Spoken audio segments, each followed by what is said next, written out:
परम पिता परमात्मा पूर्ण ब्रह्म सारी सृष्टि के रचनहार कबीर देव कबीर परमेश्वर जी की असीम रजा से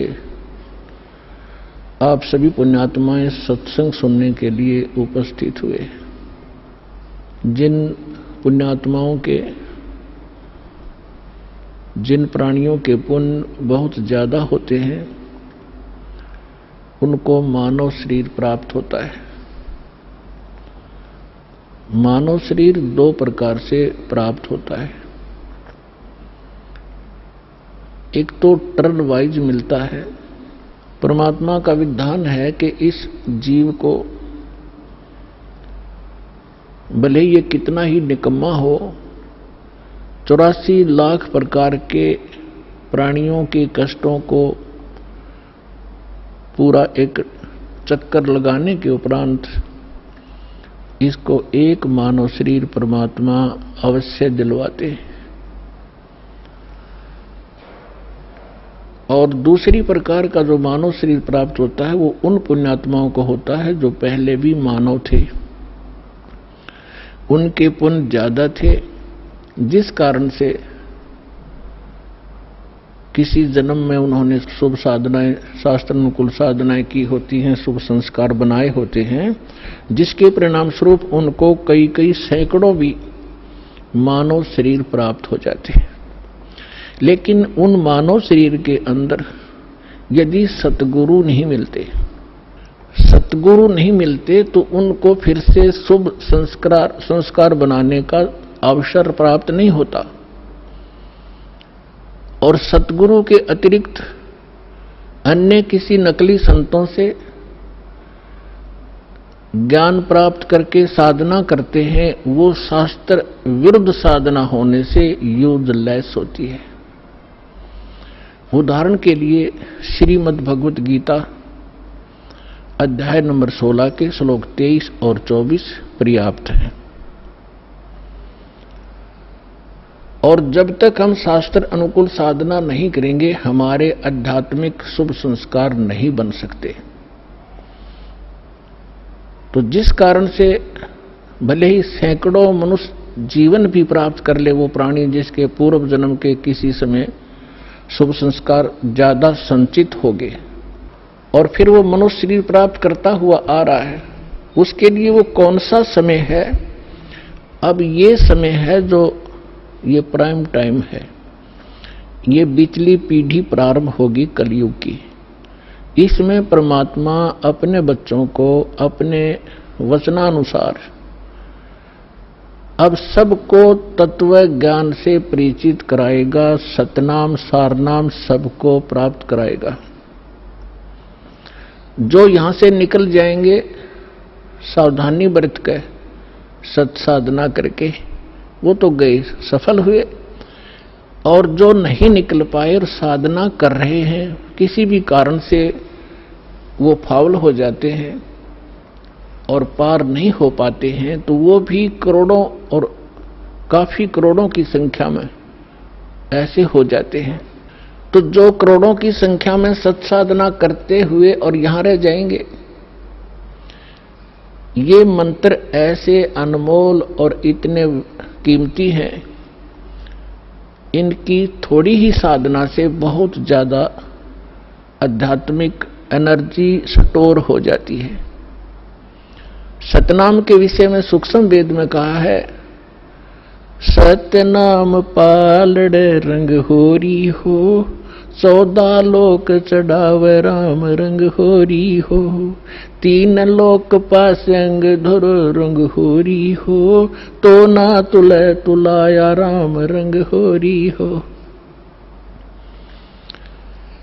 जैसे हम यहाँ के त्योहार मनाते हैं, होली मीन खुशी से हम एक दूसरे के साथ रंग उछालते हैं, तो परमात्मा कहते हैं ये होली जो आप मनाते हो ये नकली है, ये काल प्रेरित है। एक व्यक्ति का युवा पुत्र मर गया होली से 2 दिन पहले, ना वो स्वयं होली मना पा रहा है, ना उसके रिलेटिव और ना उसके मोहल्ले वाले। तो अब कहाँ गई वो होली? जिसको इतना इंपॉर्टेंट त्योहार मान रहे थे। तो परमात्मा और उससे परिचित संत कहते हैं कि इस नकली सांग में, इस नकली स्थान पर आप ये नाचा गाई करते हो, आपने भांग पी रखी है, नशे में बकवाद कर रहे हो। इस भांग का नशा, काल की माया का नशा अज्ञानता में प्रेरित होकर कर रहे हो। यहाँ एक पलक में ना जाने के बिजली गिर जा, ऐसे लोक में तुम खुशी मना रहे हो। या तो जब आपको ज्ञान होगा, आंखों से आंसू नहीं सूखेंगे, हम के कष्ट उठा रहे हैं और आगे क्या जुल्म होगा हमारे साथ। तो असली होरी राम नाम की होरी है। या खेलो, दिन रात खेलो, रात खेलो दिन खेलो, सुमन करो दिन रात इस राम नाम की होरी से, इस रंग को बखेरो। तो क्या कहते हैं कि सतनाम जो 2 अक्षर का मंत्र है, जिसमें एक ओम है, एक तत् है, और ये ऐसा अनमोल मंत्र है, इसकी इतनी कीमत बताई है। यदि विधिवत परम संत अधिकारी संत से प्राप्त करके, अधिकारी आपको बता देता हूं, 21 ब्रह्मांड में, इस विश्व में, इस दास के अतिरिक्त इन तीनों मंत्रों को देने का कोई अधिकारी नहीं है। या गलती ना करियो, बहुत धोखा खा लिया आपने।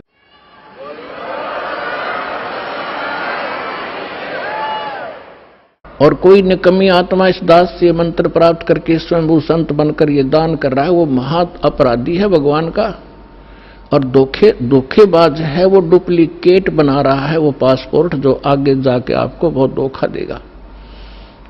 उसको काल का पक्का दूत समझना, उससे आप भी बचना, और जहां तक संभव हो जिसने उनको फंसा रखा है उन भाई बहनों को भी सतर्क करना प्यार से।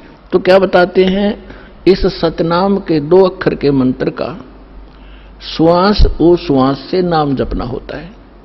परमात्मा कहते हैं, श्वास उश्वास में नाम जपो, व्यर्था सांस मत खो, ना जाने इसी श्वास को आवन हो कि न हो। फिर क्या बताते हैं कि ये इतना एक श्वास का एक सतनाम एक भी आपने सुमन कर लिया विधिवत अधिकारी संत से, और बिल्कुल सावधानी से, यानी सिमरन जब करते हो सतनाम का, बाहर जो मंत्र छोड़ते हो उसके ऊपर उसकी अंदर से जो उच्चारण होता है, श्वास के द्वारा महसूस होता है मैं क्या बोल रहा हूं, और बाहर श्वास छोड़ते समय कौन से मंत्र का उच्चारण होता है, उसको अजप्पा जाप कहते हैं। बाहर छोड़ते हैं, उस मंत्र के उच्चारण पर आपकी सुरत और नृत लगी रहे, मन लगा रहे। अंदर जौन सा लेते हैं, जो 2 अक्षर में से एक अंदर लेते हैं, उसके ऊपर भी आपका ध्यान रहे। वैसे मतलब नहीं कि हाथ में माला फिरती रहे, सांस चलता रहे और सुमन होता रहे, ये नहीं चलेगा। सुरत नृत और पवन, सुरत नृत मन पवन, ये चारों पदार्थ एकत्रित करने होते हैं। जब श्वास, पवन माने श्वास से सुमन करते हैं, तो उसके ऊपर हमारा सुरत और नृत और मन और श्वास चल ही रहा है, ये पवन, इन चारों को एकत्रित रखना है। तो ऐसे एक सिमरन आपका पूरा हो गया। जल्दी नहीं करे इसमें, ये सहज मार्ग है। कई जल्दी के मारे मन फटाफट खींच दे मीटर सुमरन का, प्यार से करे चाहे थोड़े कर ले, उसकी कीमत होगी। और सिमरन करे ध्यान से, बगैर सुरत नृत लगाए कोई सिमरन हो रहा है, वो काम असफल नहीं होगा। तो ऐसे किया हुआ सतनाम का एक सिमरन की कितनी कीमत बताई है पुण्यात्माओं। जिस व्यक्ति ने कभी लाल सुना ना हो, हीरा देखा भी नहीं हो, उसकी कीमत का पता ना हो, सुना भी ना हो, और उसको कोई एक पत्थर दिखावे कि ये एक चमकीला पत्थर जो आपको नजर आ रहा है, ये करोड़ रुपए का है। अब सामने वाले ने कभी ये देखा नहीं, कभी उसका व्यवहार उससे पड़ा नहीं, तो वो मानने या ना मानने पर उसकी कीमत ज्यों की त्यों है। इसी प्रकार इस सिमरन की जो दास आपको दे रहा है, ये हीरे हैं। मोती मुक्ता दरसत नाही, ये जग है सब अंदरे, दिखत के तो नैन चश्म इनका फेरा मोतिया बंदरे। चारों युग में मेरे संत पुकारे और कूक कहा हम हेल रे, हीरे माणिक मोती बरसे ये जग चुगता ढेल रे। परमात्मा ने कहा कि मैं चारों युगों में आया हूं। सतयुग में सतसुकृत नाम था मेरा, और त्रेता में मुनिंदर, द्वापर में करुणा में, और इस कलयुग में कबीर नाम से मैं आया हूं। तो चारों युगों में मैं आया हूं। और परमात्मा का विधान वेदों से आपको बहुत बार बताया है कि वो परमात्मा कैसी लीला करता है। ऊपर रहता है सतलोक में, सह शरीर मनुष्य सदृश्य है, वहां राजा के समान एक सिंहासन पर विराजमान है। वहां से गति करके आते हैं या अच्छी आत्माओं को मिलते हैं, उनको अपने से परिचित कराते हैं सचखंड सतलोक ले जाके, फिर उनको वापस छोड़ते हैं। फिर वो परमात्मा से परिचित महापुरुष परमात्मा के उस यथार्थ ज्ञान को संसार के अंदर फैलाते हैं, और परमात्मा स्वयं भी वही काम करने के लिए आते हैं। एक कवियों की तरह लोकोक्तियों के माध्यम से अपने ज्ञान को प्रचार करते हैं। तो क्या बता रहे हैं? चारों युग में संत पुकारे कूक कहा हम हेल रे, हीरे माणिक मोती बरसे ये जग चुगता ढेल रे। हम सत्य ज्ञान और सत्य साधना रूपी हीरे और मोती आपके सामने बखेरते हैं, और आपने उनकी पहचान नहीं है। आप ये कंकर पत्थर आन उपासना, अन्य देवी देवताओं की पूजा, ये भूत पूजाएं करके आप कंकर पत्थर इकट्ठे कर रहे हो, ये सोचकर ये बहुमूल्य होंगे। तो यहां परमात्मा कहते हैं हीरे मोती माणिक बरसे ये जग चुगता ढेल रे। तो ये जो श्वास का सिमरण है ये लाल है आपका, और ये जितने भी एकत्रित करोगे इनकी उतनी ही कीमत होगी, जो अभी दास बताने जा रहा है। क्या बताते हैं कि एक सिमरण आपने कर लिया श्वास का, एक सतनाम के 2 अक्षर का, एक मंत्र बाहर छोड़ा, दूसरा अंदर लेते हैं, ये एक कंप्लीट मंत्र बन गया। देख कितना आसान सी बात, चलते कर लो, बैठ के कर लो, लेट के कर लो, सफर में बस में कर लो, रेलगाड़ी में कर लो, इतना सिंपल वे। इन अज्ञानियों ने इसको पहाड़ बना रखा था। खड़े होकर तपो, धूने लगा लो, व्रत रखो, जंगलों में जा बैठो, और फिर जंगल में चले गए, रोटी के लिए फिर आए गृहस्थी के पास, दिए माई अंडे धक्के खाते। अब सारा काम अव्यवस्थित कर दिया इन लोगों ने, अज्ञानियों ने। तो क्या बताते हैं परमात्मा कि इस सतनाम के एक सिमरण की कितनी कीमत है। होय होय, सतनाम पालड़ रंग होरी हो।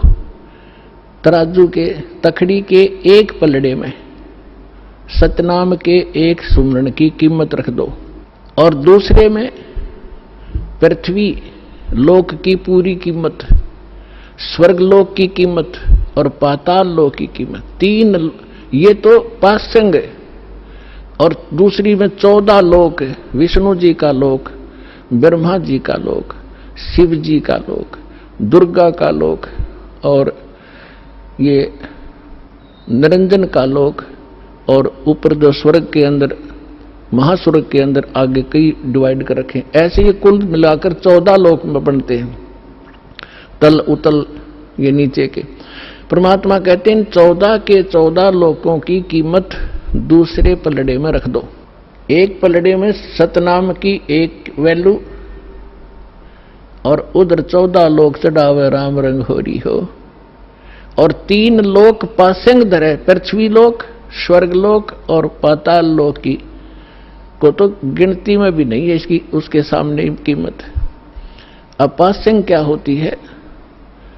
अब आजकल के बच्चे तो नहीं जानते होंगे, लेकिन हमारे समय के हम अच्छी तरह जानते हैं। हमारा खूब पाला पड़ा है, किसान परिवार में जन्म था। हमारे पिता जी के पास ये सेठ लोग कणक लेने आते थे, तो उस समय वो कहा करते भी सेठ जी तराजू चेक करा तेरी।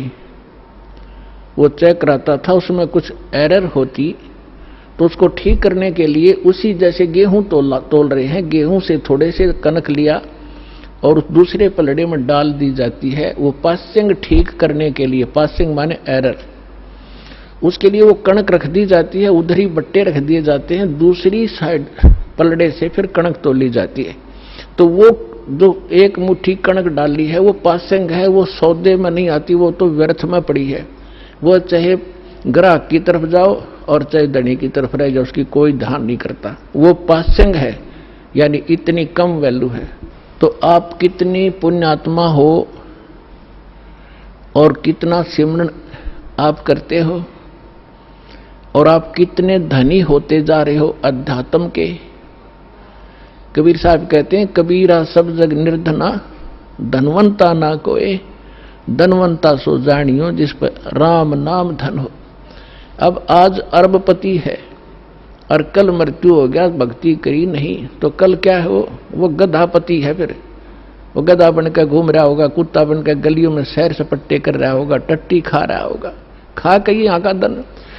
तो पुण्यात्माओं, इस परमात्मा की शरण में आपको यहाँ के भौतिक सुख भी आपके डिमांड रिक्वायरमेंट के अनुसार अवश्य देगा ये दाता, और फिर आपकी जो भक्ति की शेष पूंजी को सुरक्षित रखेगा, ताकि चल आपके यहाँ जाते समय आपका धन सुरक्षित रहे। अब क्या बता रहे हैं, सतनाम पालड़ रंग होरी हो, 14 लोक चढ़ाव राम रंग होरी हो, 3 लोक पास्यंग धर रंग होरी हो, तो ना तुले तुलाया राम रंग होरी हो। और हमारी बुद्धि कहाँ सेट कर दी इस काल ने, यहाँ के इस काल की माया की भांग पी ली हमने। एक सरपंच बन जाता है, बस पूछो मत, वो अपने आप को पता नहीं कि महान मान बैठता है।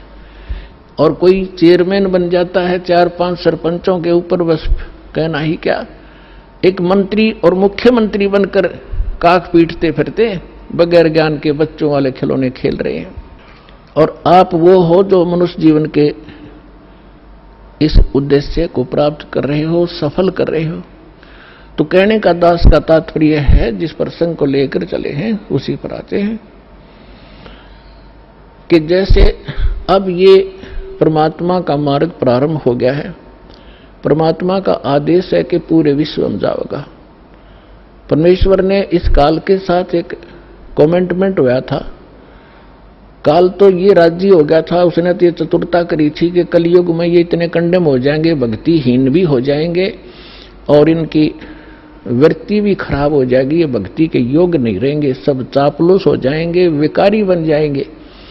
इसलिए उसने कहा था कि भगवान 3 युगों में जीव थोड़े ले जाना। परमात्मा ने कहा था कि तूने सभी मेरी आत्माओं को ऐसा दुखी कर दिया, इनकी क्या दुर्दशा कर दी तूने, गधा बना रखा, कुत्ता बना रखा, क्या ये ऐसे थे जब तेरे पास आए? तब इसने प्रार्थना करके, ये अलग स्टोरी है लेकिन हिंट देना पड़ेगा, फिर आगे चलेंगे। तो उसने प्रार्थना की थी, भगवान 3 युगों में जीव कम ले जाना। मालिक को भी पता था, क्योंकि हमारी शंका बहुत ज्यादा है, तुरंत उत्पन्न हो जाएंगी कि परमात्मा ने ऐसा क्यों वर दिया 3 युगों में जीव ना ले जाने का। तो हमने ऐसे निकम्मा काम किया था, उसके बदले में ये सजा भी थोड़ी है हमारे को। फिर भी परमात्मा को पता था कि सतयुग त्रेता द्वापर में इनकी घनी कमाई होगी भक्ति की, और ये दुखी नहीं होंगे।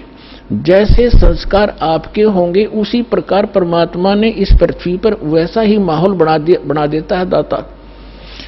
बढ़िया समय पर वर्षा होती है, बड़े फलदार वृक्ष होते हैं, सब शरीर हो जाएंगे, तो फिर सुख होता है उनको।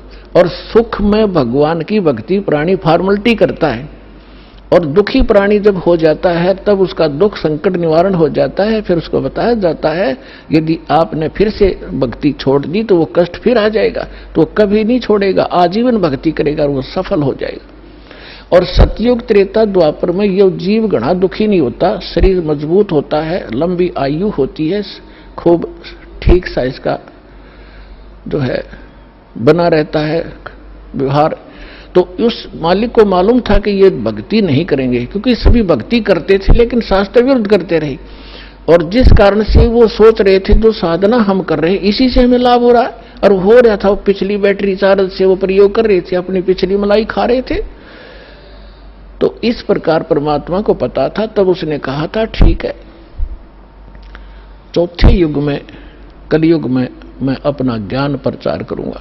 तो काल ने कहा था कि देखो जी, जबरदस्ती ना करना, बलपूर्वक मत ले जाना, आपके ज्ञान को कोई माने, समझे, स्वीकार करे और आपकी भक्ति करे तो वो आपके हों, और जो मेरे ज्ञान को, जो मैं नकली अपने दूत भेजूंगा अपना ज्ञान प्रचार करने के लिए, उनका ज्ञान जो स्वीकार करे तो वो मेरे ही रहे, आप उनको बलपूर्वक न ले जाना। परमात्मा बोला बिल्कुल सही है, जब मेरा ज्ञान ही स्वीकार कोई नहीं करेगा तो खाक जाएगा मेरे लोक में, वो तो वही जाएगा जो मेरा ज्ञान स्वीकार करेगा, मेरी भक्ति ग्रहण करेगा, तो वो जाएगा।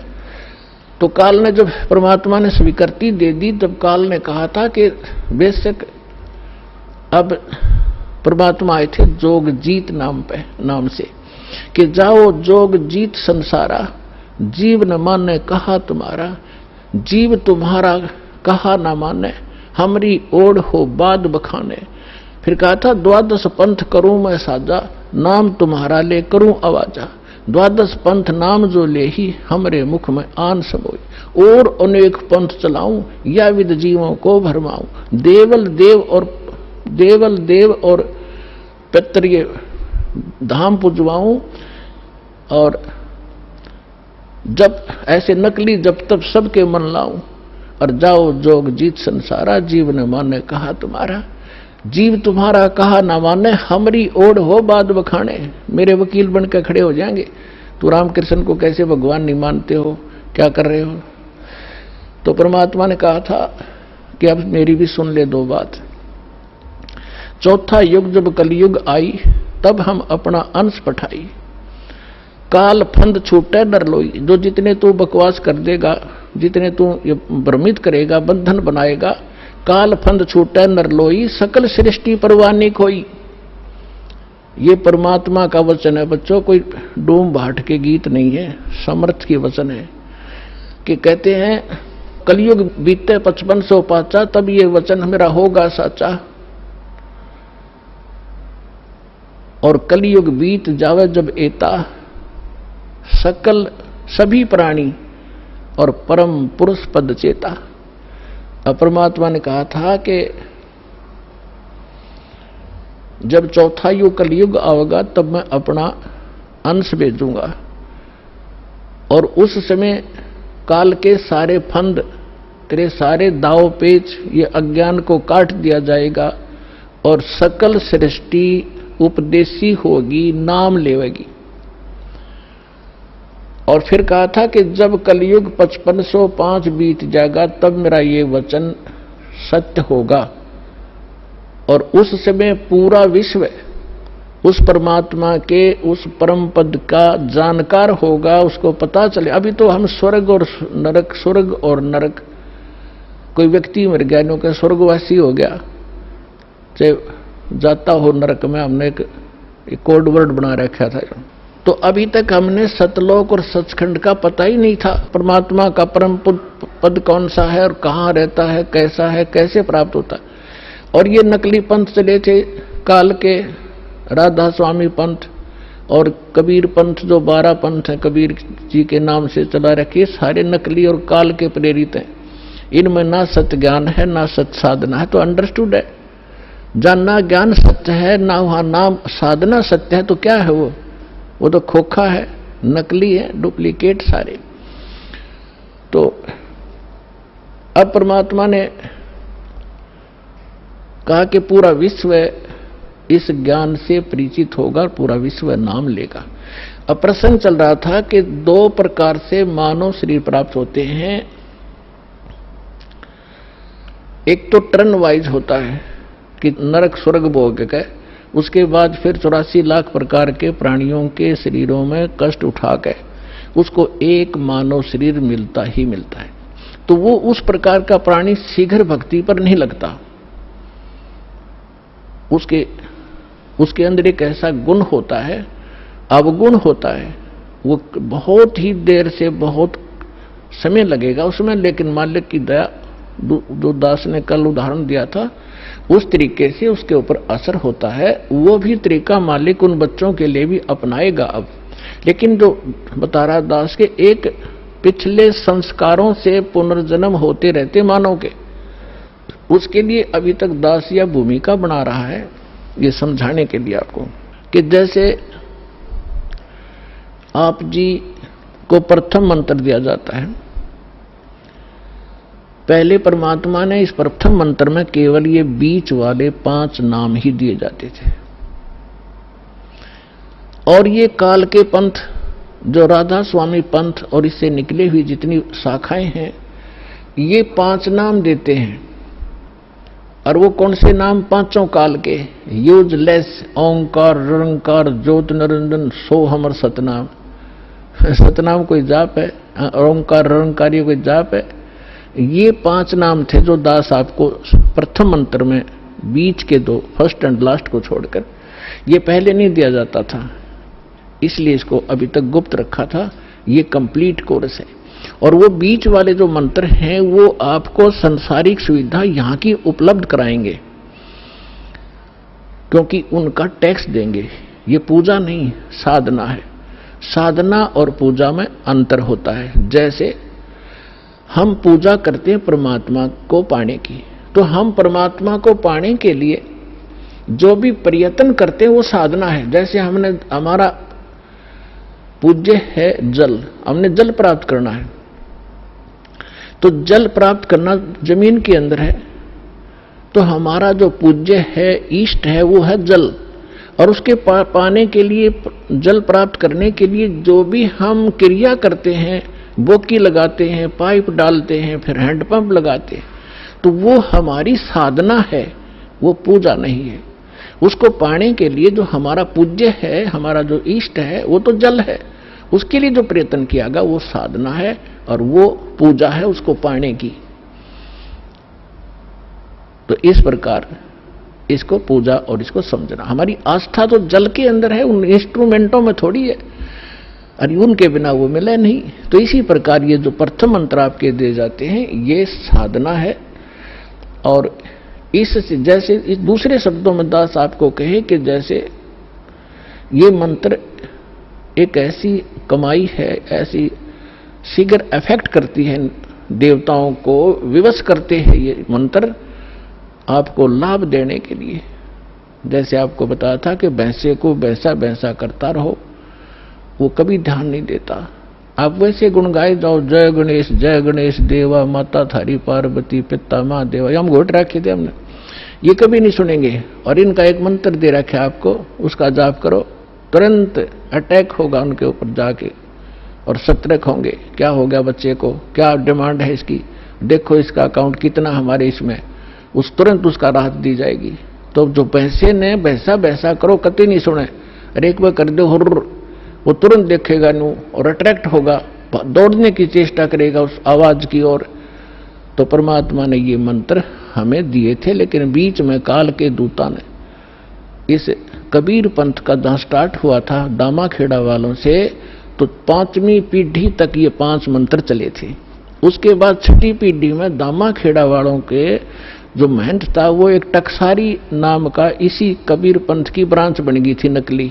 उसने भ्रमित कर दिया कि तुम बात करते हो सतलोक की और सचखंड और सतपुरुष की, और पूजा कर रहे हो तुम देवी देवताओं की, ये कहे कि भक्ति है तुम्हारी। तो भ्रमित हो गया, उसको ज्ञान नहीं था, छठा पीढ़ी वाला था। उसके बाद फिर उन्होंने एक शब्द सिलेक्ट कर दिया जो कबीर सागर में लिखा है, अजर नाम, अमीर नाम, पाताले सब सिंधु नाम, यही हंस का काम। ये कोई मंत्र है? ये तो एक श्लोक शब्द है। तो इन मंत्रों से इन आपकी पूजा नहीं है। पूजा हमारा कबीर देव पूज्य है, उसको प्राप्त करना, सतलोक हमारा प्राप्त करना उद्देश्य है। और ये साधनाएं हैं, ये इंस्ट्रूमेंट हैं, ये प्रयोग करने ही करने पड़ेंगे। अब उसके बाद जो सतनाम आपको दिया जाता है, सतनाम के अंदर एकाध सिरफिरा जो विशेषकर वो व्यक्ति भ्रमित होता है जिसके कर्म घड़े बिगड़ जाते हैं, जो 100, 200, 1000, 2000 व्यक्तियों को भ्रमित करके उनको अपने पीछे लगा कर गुरु बन बैठता है। अब क्या बन गई, परमात्मा की दया हो रही है, हमारे जो बच्चे शिष्य बनते हैं, जो पहले अन्य इन गुरुओं के पास थे, अब बच्चे को बालक थोड़े ही एजुकेटेड है, दास ऐसे ढंग से ज्ञान देता है कि बालक भी समझ जा और प्रमाण देता है, तो उनको समझ में आ रहा है, वो अपने गुरुओं के पास जा रहे हैं। उन गुरुओं से भी कह रहे हैं जी आप भी चलो, आप भी भ्रमित हैं और हमें भी मिसगाइड किया आपने। आपका उद्देश्य तो ठीक था कि हम कुछ मार्गदर्शन करें, लेकिन आपको ही नहीं पता, आप झूठे गाइड बन गए, आप भी चलो। तो जो अच्छी आत्माएं हैं वो आ जाते हैं, दीक्षा भी ले रहे हैं। एक तो ये कह रहा था कि मेरे 20,000 शिष्य हैं, मुझे ये ज्ञान मिला, पहले मैंने ज्ञान गंगा पढ़ा और फिर मैंने अपने शिष्यों से कहा कि तुम भी पढ़ो, देखो इसमें क्या है। तो उन शिष्यों से ने कहा जी इसमें तो अद्वितीय ज्ञान है। तो मैंने कहा कि जाओ तुम दीक्षा लेकर आओ। तो वो अपने शिष्य भेजे उस प्यारी आत्मा ने, और अब कह रहा था पिछले सत्संग पे कि पिछली बार मैं भी आ गया हूं और शेष को भी अब जाके ये ज्ञान गंगा दूंगा और यहां लाऊंगा। ये है महान आत्मा। ठीक है, जब तक धोखे में हम भी थे, गलत साधना हम भी कर रहे थे, जिस दिन पता चला उसी दिन हम दिशा बदल ली।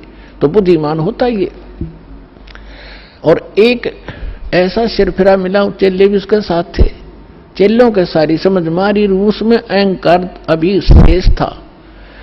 वो खड़ा लाइन में कहने लगा जी मैंने 2 बात करनी है। वो कहते हैं जी ये हमारे गुरुजी थे पहले और आज इन्हें दीक्षा ले ली है। अब वो प्रथम दीक्षा ले ली, द्वितीय दीक्षा ली जब उसने कहा कि ये क्या है, ये वही मंत्र है, उल्टे सुल्टे करके दे रहे हो, ये कोई सतनाम हुआ। तो पुण्यात्माओं यही मार खाता ये प्राणी। वो एम था उसके अंदर, अहंकार था। अब डॉक्टर मैं हूं और रोगी वो बनकर आ रहा है और डॉक्टर की दवाई में वो ऑब्जेक्शन कर रहा है। एक जड़ी बूटी होती है, उनको अगर 4-5 जड़ियां मिलाई जाती हैं तो उनका गुण धर्म कुछ अन्य होता है, वो कुछ अन्य लाभ देती है। और जब उनको सिंगल खाया जाता है तो वो अलग लाभ देती है, और जिनको 2 में मिलाकर खाया जाता है तो वो अन्य लाभ देती है। तो इस प्रकार उसको समझाने की चेष्टा की और वो उसका सौभाग्य दुर्भाग्य साथ है, उसका समझ में आई कि ना हुई। तो आपको भी बता रहा हूं कि ऐसे भ्रमित ना होना। पहले तो ये देखो कि जो ज्ञान दास ने आपके रूबरू किया है, विश्व में आज तक ब्रह्मा विष्णु महेश क्लियर नहीं कर सके इसको, इस दास पे दया हुई। तो आगे कौन सी का चीज छोड़ दूंगा मैं, ये भी विचार कर लेना।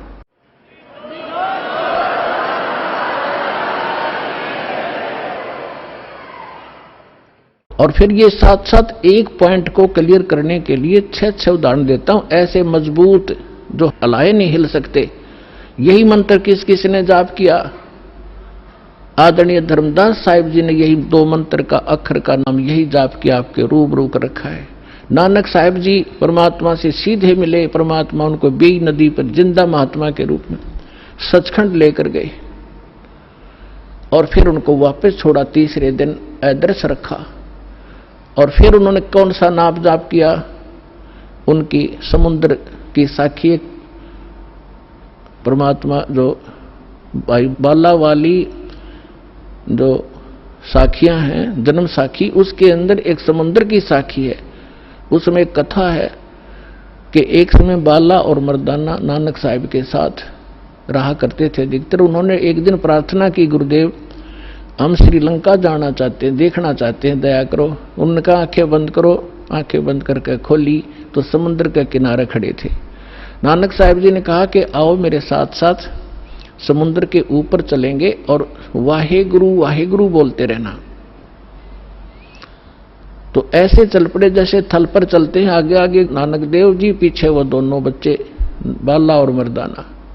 तो नानक साहिब जी ने, वैसे तो सिमरन श्वास से करना होता है, उन्होंने जानबूझ के झटका देना था क्योंकि परमात्मा का सख्त आदेश था, धर्मदास मेरी लाख दुहाई। और ये मूल ज्ञान अभी कई बार जाई, ये सार नाम और सतनाम अभी किसी को देना नहीं तो नकली पंथों के हाथ लग जाएगा। और जब मेरा दास आवेगा वो कैसे भिन्नता बताएगा, ये सारी विचलित हो जाएगी कहानी। हमारा सारा जो है ना काम बिगड़ जाएगा और काल का फिर से दाव लग जाएगा। मेरे बच्चे मुझे पहचान नहीं सकेंगे।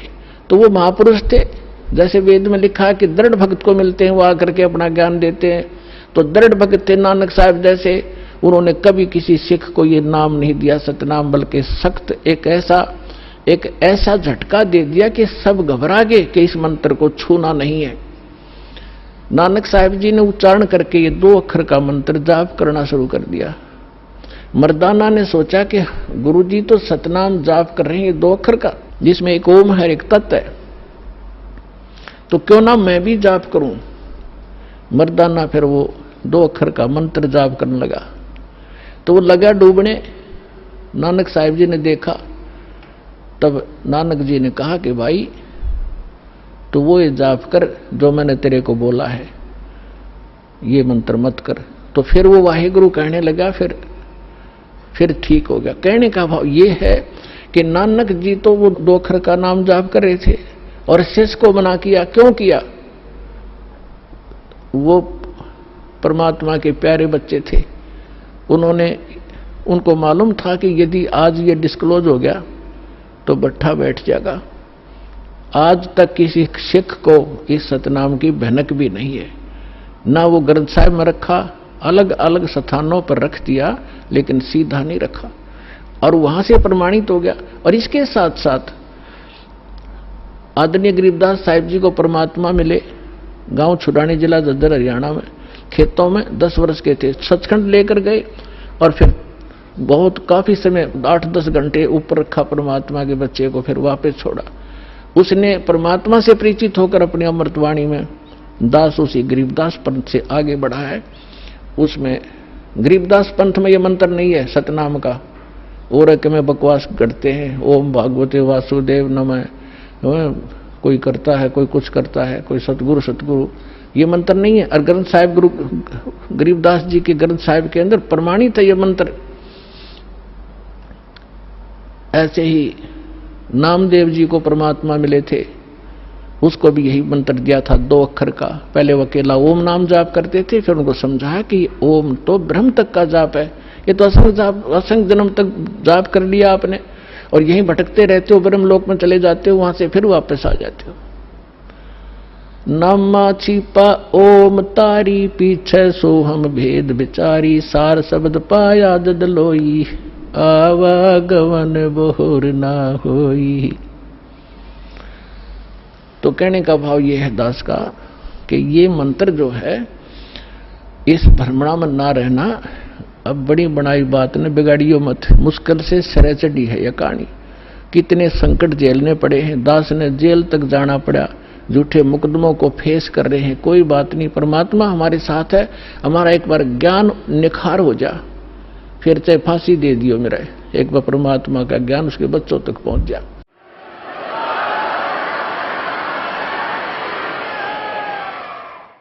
तो पुण्यात्माओं, परमार्थ के लिए संत आते हैं, और जो परमार्थ नहीं कर सकता वो खाक संत है। और संत किसे कहते हैं?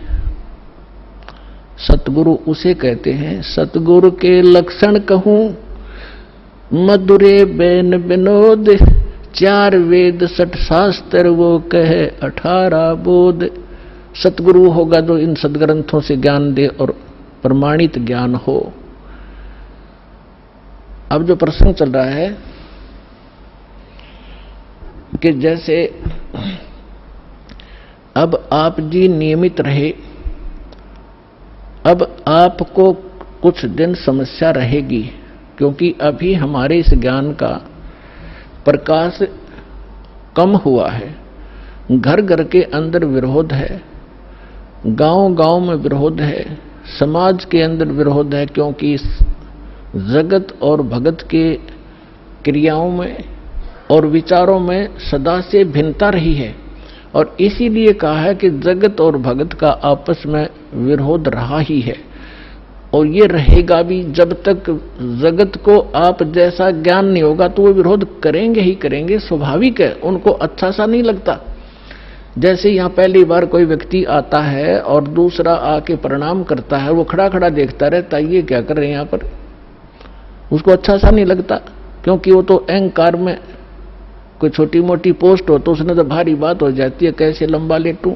ये होता उनमें जो भक्तिहीन होते पिछले जन्म के, और पिछले जन्म के भक्ति युक्त प्राणी होते हैं, चाहे कितना बड़ा अधिकारी हो तुरंत समर्पित हो जाता है। वो पिछले संस्कार उसको अपने आप झुका देते हैं।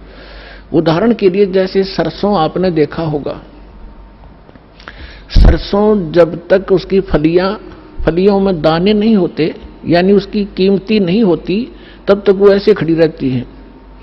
और जो जो वो पकती चली जाती हैं और वो उनमें वो कीमती बनती जाती है, उनकी वैल्यू बनती है, वो झुकना शुरू कर देती है और इतनी झुक जाती है कि जमीन को छूने की चेष्टा करती है, क्योंकि ईव उनकी कीमत बन गई, वो कीमती हो गए, उनके अंदर वो शक्ति आ गई, वो कीमत बन गई। और जब तक वो यूजलेस थी, वो न्यों खड़ी थी आकड़ी ऊपर ने।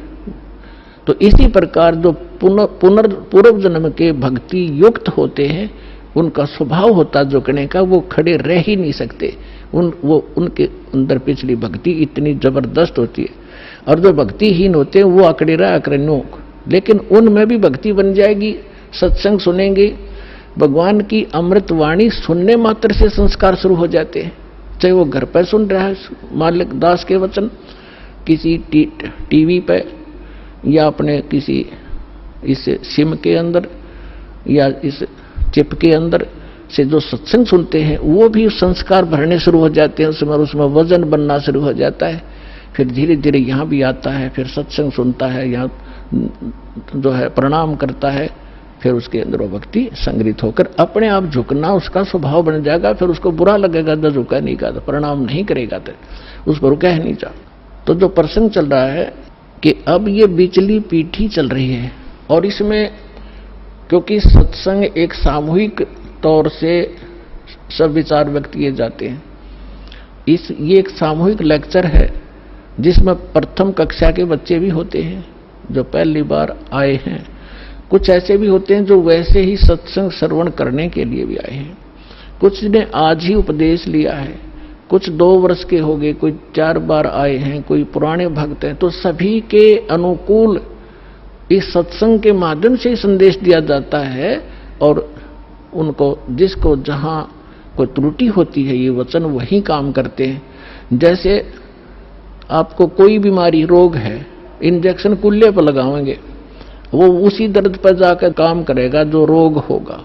इसी प्रकार कोई रोग की टेबलेट है मुख से खाई जाती है, वो अपने आप वहां काम करेगी जहां वो रोग है। तो इसी प्रकार ये सत्संग सामूहिक तौर से सबके ऊपर बिखेरा जाता है, और जिस सत्र का जो भक्त होता है उसको उसी सत्र का ज्ञान उसके लिए अनिवार्य होता है, और उसमें उससे फिर वो प्रेरित होता है, फिर संभल जाता है, कोई त्रुटि भी उससे हो जाती है। तो इसलिए इस सामूहिक तौर से सभी फाउल पॉइंट भी बताए जाते हैं कि यहाँ आप मार खाते रहे हो और ये समस्या आ जाती है। तो दास जो कह रहा था कि अभी आपको कुछ परेशानियां आएंगी, और आ भी रही हैं, और फिर भी आप संघर्ष कर रहे हो समाज के साथ, क्योंकि आपको ज्ञान सही प्राप्त हो गया और आपको सुख भी मिल रहा है, और समाज अभी इस ज्ञान से अपरिचित है। तो अभी कुछ दिन और थोड़ी सी समस्या आपको रहेगी, फिर जब पूरे विश्व में ये ज्ञान फैल जाएगा, सब आपके साथी हो जाएंगे। आप जो भी वचन कहोगे, जैसे हमने रामायण और महाभारत सुनते सुनते कान पक गए, हजारों वर्षों से सब ने सुन ली, सब ने मान ली, सारी सही बिल्कुल राम कृष्ण समर्थ भगवान। अब कोई भी कितना खड़ा होकर कोई कहा करता कृष्ण जी ने न्यू कर दिया, सारे नाड़े लाया करते, हाँ जी बस ये समर्थ शक्ति है, सर्वशक्तिमान है, हाँ जी। अब कहते हैं झूठ को 100 बार सुन ले वह सत्य लगने लग जाती है, और हमने सुन रखी थी लाखों बार, तो वो एक रस हो गया था, कोई ऑब्जेक्शन नहीं रहा। अब ये सच्चाई भी ऐसे ही दास बार बार रह कर सुनाओगा, तो ये सच्चाई भी आपको एक दिन सबने स्वीकार करनी पड़ेगी, और सभी ऐसे ही गर्दन हिलाया करेंगे, बिल्कुल सही, यही है ज्ञान और ज्ञान ही नहीं, और यही कबीर है भगवान और भगवान ही नहीं, इस ज्ञान से ही होगा। तो इस प्रकार अभी आपको प्रॉब्लम रहेगी और संघर्ष करो। ये तो आजादी की सी लड़ाई समझ लेना, लेकिन हमारी लड़ाई हथियारों की नहीं, ज्ञान के शस्त्र से हमने लड़ना है। कबीर साहब का ज्ञान ऐसा है, कहते हैं और ज्ञान सब ज्ञानड़ी, कबीर ज्ञान सो ज्ञान, और जैसे घोड़ा तोब का करता चला मैदान तो कर दिया। शंकराचार्य हमने निमंत्रण उनको दे लिया, कहा जाओ जी चर्चा करो, कुछ हमारी त्रुटि हमें बताओ, आपकी हम बतावांगे, उसको एक समाज को एक दिशा दे दें। लेकिन कुछ भी रहा हो, चाहे वो अपने आप को गण्याडी मान रहे होंगे, अके जावा रामपाल का तो कोई अस्तित्व नहीं है, लेकिन फिर भी गरीब के पास भी आ जाना चाहिए बड़े आदमियों ने, जो आमंत्रित करता है। दूसरी बात यह है कि उनके पास कख नहीं, उनको सारा पता लग चुका है। क्योंकि पुण्यात्माओं, आज इतना सेंसिटिव मीडिया है, एक वचन भी दास ने इस पूरे सत्संग में गलत बोल दिया होता, ये बवंडर बना देते। और आज मैं सीधा छाती में मार रहा हूं इनके सच्चाई को, और कोई चसक नहीं रहा, इतना वजन है सच्चाई के अंदर। तो वो यहां नहीं आए, दुर्भाग्य था हमारा, बहुत इंतजार की उनकी, लेकिन परमात्मा ने दया करी, इस साधना चैनल वाले पर न्यारी रजा कर दी दाता ने। इसने अपनी टीम भेज के और सबसे उनके इंटरव्यू ले लिए, खुश होकर दे दिए। धोती सी मन्नत धो दी उनकी, यहां पर दिखा दिया किसे शंकराचार्य है और किसे आचार्य है।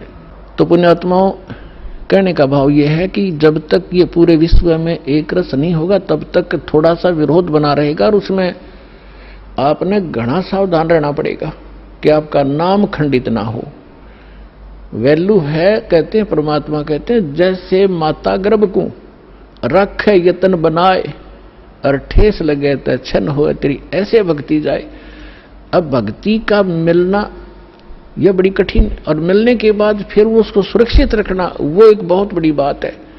जब तक परिपक्व नहीं हुई तो फिर फायदा क्या उसका। तो इतना सावधानी आपने बरतनी पड़ेगी। जैसे कोई माता बच्चे को गर्भ में आते ही वो कितनी सतर्क हो जाती है, खान पीन में संयम बरतती है, पैर ऊंचा नीचा ना टिक जा कि बच्चे का झटका लग जा, रात को करवट ले भी गलती से ले लेती है तो तुरंत सतर्क होती है, और कहीं मेरे बच्चे का दाब ना लगी हो और खराब ना हो जाए मेरा गर्भ, वो कितनी चिंतित रहती है। तो आप जी ने इस भक्ति का जो लाल है, इतनी सावधानी से परिपक्व करना पड़ेगा, तब आपको सफलता होगी। इसमें फाउल पॉइंट है, आन उपासना नहीं करनी, संसारिक व्यवहार के जो भी कार्य हैं, जो भक्ति परमात्मा की मर्यादा को भंग करते हैं, वो नहीं करने, और फिर आप सफल हो जाओगे। तो अभी थोड़ी सी कठिनाई आपको चल रही है, घर घर में विरोध चल रहा है। पति ने नाम ले लिया, पत्नी नहीं मानती, मैं तो सारी पूजा करूंगी, तो कैसे ऐसा क्या कर रहा है। पत्नी ने ले लिया तो पति दुखी करता है। तो धीरे धीरे ज्ञान से क्या होगा, ये ज्ञान ऐसा है कि आप घर पर चलाओगे और बच्चों पर भी असर करेगा, ना सुनेंगे तो भी कक्ष में सोए हुए व्यक्तियों पर भी ये वाणी असर करेगी। जैसे गारुड़ का मंत्र अचेत हुए उस सर्प के डसे हुए व्यक्ति पर, जो सुन भी नहीं रहा, समझ भी नहीं रहा, और उसके ऊपर भी वो मंत्र बोल बोल कर उसके विष को उतार कर सचेत कर देता है। और ये तो परमात्मा की वाणी सब सिद्ध है। ये तो अपने पशु पक्षियों के ऊपर भी ये वाणी जा रही है, उनको भी, उनके भी पाप डाउन हो रहे हैं। ठीक है, उनके पाप गणे हैं, इसलिए पशु योनि मिली, तो वो पाप घटते रहेंगे। जैसे कपड़ा किसी का ज्यादा मैला है, हो गया है, मैल हो गया है, तो वो कई बार साबुन लगाने से स्वच्छ होगा, उज्जवल हो जाएगा। और जिसका थोड़ा मैला है, एक दो बार साबुन लगाने से उज्जवल हो जाता है। तो ये साबुन है, परमात्मा का जो ज्ञान है, सत्संग है, वचन है, ये साबुन और जल दोनों का काम करता है। तो धीरे धीरे ये सत्संग जिस घर में चल रहा है, पड़ोसियों तक भी असर होगा आपका, और आपके घर के पशु पक्षियों पर भी इसका प्रभाव पड़ेगा।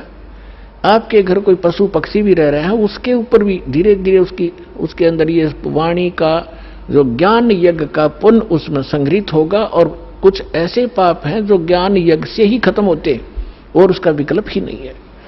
जैसे कपड़े को पहले थोड़ा मैला है तो जल से धो दिया, साफ हो गया, ज्यादा मैला है तो और भी मैल रहा तो साबुन लगाना पड़ा, और फिर भी कोई दाग दबा रह जाता है तो ड्राई क्लीन से साफ हो जाता है। तो इसी प्रकार ये सभी क्रियाएं हमें अपने अंतःकरण, अपने जीव के ऊपर, आत्मा के ऊपर जो मैल जमा हो गए, उन सभी पापों का नाश करने के लिए ये सारे ही साधन अपनाने पड़ेंगे, मंत्र के जाप भी करने पड़ेंगे, पांचों यज्ञ भी आपने करनी पड़ेंगी, और तब जाकर के आपकी भक्ति सफल होगी। तो इसमें फाउल पॉइंट दास आपको बता रहा है कि ये भ्रमित ना होना। ऐसे कोई व्यक्ति आपके साथ डिस्कस भी करे तो उसको समझाना कि देखो, पहले तो जब हम डॉक्टर के पास जाते हैं तो डॉक्टर की औषधि में हम स्वयं ही विवेचन करते हैं, तो फिर उस डॉक्टर के पास जाने की आवश्यकता ही नहीं कि इसने दवाई ठीक नहीं दी तो कोई और देखो, वहां से लो। तो इसी प्रकार सबसे पहले तो ये देखो, ये ज्ञान आज तक ना किसी ने सुना और ना सुनाया, किसी के पास था ही नहीं। और जिन महापुरुषों के पास था उनको प्रतिबंध कर दिया था, मालिक ने प्रतिज्ञा करा दी थी कि अभी इसको डिस्क्लोज ना करना। तो महापुरुष थे, वो अपनी अमृतवाणी में बोल के सारा कुछ लिख के एफिडेविट बना के कबीर इज गॉड, ये वो फाइनल कर गए थे वो महापुरुष, जिनके दास बार बार उनके शुभ नाम आपको सुनाता है। और फिर हमारे सदग्रंथ उसी का प्रमाणित करते हैं कि कबीर इज गॉड। तो फिर ये क्लियर हो गया कि आज तक कोई हमें यही निर्णय नहीं करके बताया कि भगवान कौन है और कैसा है। अब जैसे रामकृष्ण को और विष्णु जी को, शंकर जी को भगवान मानने वाले, उनसे अगर हम पूछा करते थे कभी, वो कहता मैं समाधि लगाता हूं, भगवान देखा आपने? भगवान दिखता थोड़ा ही है, वो तो निराकार है। अरे ये विष्णु ब्रह्मा जी की मूर्ति रख रखी, ये क्या फिर? तो हमारा निराधार ज्ञान था, बेसलेस था, हम डामाडोल थे, स्थिर नहीं थे। और इसी प्रकार ये राधा स्वामी किसी ने पूछ लो या किसी महर्षि ने पूछ लो, अभी तक जिनके विचार रहे हैं, परमात्मा तो निराकार है, साकार आता जब रामकृष्ण रूप बन जाता फिर निराकार हो जाता है। तो खाक ज्ञान था इनको। वेद बताते हैं कि वो परमात्मा सशरीर है, मनुष्य दृश्य है, ऊपर सिंहासन पर विराजमान है और उसके सिर पर मुकुट है। ये तो वेद बताते हैं, राजा की तरह बैठा। और यही वो संत बताते हैं जिनको भगवान ने जिन आंखों देखा वहां पर। तो फिर इसमें कोई डाउट नहीं रहा कि हु इज गॉड और कैसा है वो भगवान। तो ये सारे कंसेप्ट क्लियर इस दास ने करे, आज तक किसी ने नहीं किए। तो इसी प्रकार इस साधना पर भी विश्वास करना, किसी से डगमग ना होना, क्योंकि काल ने अपने एजेंट छोड़ रखे हैं, वो अपने कर्म बिगाड़े हैं। तो वो भी भगवान के बच्चे पर भ्रमित है, उस काल से प्रेरित है। उनका दुर्भाग्य है कि वो अशुभ काम पर लगे हैं। तो दास की उन सभी संतों से भी प्रार्थना है कि वो भी भगवान के बच्चे हैं और परमात्मा के बच्चों को मिसगाइड करके वो भगवान के दोषी हो रहे हैं। सबसे बड़ा अपराधी इस पृथ्वी पर यदि कोई प्राणी है जो गलत ज्ञान प्रचार करता है, वो भगवान का सबसे बड़ा अपराधी है। और आज देख लो, आज तक इस दास के अतिरिक्त या पहले महापुरुष रहे, उन्होंने जो ज्ञान दिया वो अपने सत्र का दे ही गए, उन्होंने आगे नहीं ये मंत्र वगैरह डिक्लेयर किए, वो बात अलग है। लेकिन वर्तमान में इस दास के अतिरिक्त सभी मिसगाइड किए बैठे ये संत, मंडलेश्वर, आचार्य और शंकराचार्य। तो ये अपराधी हैं उस परमात्मा के। इनको चाहिए अपना भी कल्याण करावें और सच्चाई से अपने अनुयायियों को भी परिचित होने दें, इनका भी कल्याण हो जाएगा। समय आ गया, ये तो होगा ही होगा। ये कह देंगे तो इनका जो है बड़ी शाबाशी होगी, इनकी इज्जत रह जाएगी। और नहीं तो चलिए तो यहाँ आवेंगे, फिर ये अकेले बैठे रहेंगे वहां पर, रोए जाइए अपने कर्माने। आज कौन ऐसा मूर्ख है जो अपने जीवन को नाश करेगा जब पता लग जाए? तो फिर दूसरी समस्या ये आती है कि गुरु नहीं बदलना चाहिए। कोई बात हुई या एक डॉक्टर से इलाज नहीं होता तो 100 बदलने चाहिए अपनी जान बचाने के लिए। और कबीर साहब कहते हैं, जब लग गुरु मिले नहीं साचा, तब लग गुरु करो 10 पांचा। और झूठे गुरु के पक्ष को तज ना लावे वार, और द्वार ना पावे शब्द का वो भटके वार का वार। और इतना शीघ्र बदल देना चाहिए गुरु को। कबीर साहब कहते हैं कि डूबे थे पर उबरे, गुरु के ज्ञान चमक, और बेहरा देखा जरजरा, उत्तर चले फड़क। पहले बेड़े होया करते थे, फ्लोटिंग लकड़ियों का एक बेड़ा बना लिया। अभी तो नौका तो बहुत बाद में चली है। पहले बेड़ा होया करता था, उसके ऊपर बैठकर दरिया को पार करके अपना कोई काम करने जाते थे, उन बेड़े के ऊपर बैठ के जाया करते। तो वो बेड़े कई बार गल जाते थे, कंडम हो जाते थे। तो जब परमात्मा कहते हैं कि जिस साधना को आप कर रहे हो, जो गुरु की, जिस गुरु के जहाज में आप बैठे हो, उसका जब आपको उसके सामने दूसरा जो बिल्कुल ओके बेड़ा आ गया, नौका समझ लो आप, बेड़ा तो नहीं समझ में होगा। अब एक नौका है जिसमें आप बैठे हो, उसके अंदर सुराख हो गया है और जल उसके अंदर घर कर रहा है, अंदर प्रवेश करना शुरू कर दिया है, और उसके बराबर में दूसरा कोई सही ओके नौका रख देता है, साथ में खड़ा कर लेता है, और वो कहता है कि भाई तुम डूबोगे, इसमें आ जाओ। अब जिसने गुट्टी सूटी ला रखी होगी, नशा कर रहा होगा, तो ठीक है मौज हो रही है, वो तो डूबेंगे। और जिनको नशा नहीं है और उनको पता लग गया दोनों का डिफरेंस कि ये जल आ रहा है, तुम डूबोगे इसमें, तो वो जो जिनका नशा नहीं हुआ वो तुरंत एक सेकंड भी ना लावे, तुरंत कूद जाएंगे उसके अंदर। तो यहां परमात्मा कहते हैं डूबे थे पर उबरे, गुरु के ज्ञान चमक और बेड़ा देखा जर्जरा, यानी टूटा फूटा डूबोण वाला, उत्तर चले फड़क फड़क, जैसे पशु कई बार आवाज सुनकर हॉर्न की फड़क को भाग जाता काफी दूर, बहुत स्पीड से भागता एकदम, तो कहते हैं ऐसे कूद गए दूसरे में। तो परमात्मा कहते हैं झूठे गुरु के पक्ष को तजत ना लावे वार, एक सेकंड के अंदर बदल लेना चाहिए। और पुण्यात्माओं, आज इस विश्व में कोई गुरु नहीं है इस दास के अतिरिक्त। सतगुरु की तो बहुत दूर की बातें हैं, वो गुरु भी नहीं है। तो कबीर साहब कहते हैं, गुरुआ गाम बिगाड़े संतो, गुरुआ गाम बिगाड़े, गुरुआ गाम बिगाड़े संतो, गुरुआ गाम बिगाड़े, ऐसे कर्म जीव कहला दिए, ईव जड़े ना धाड़े। हाय हाय।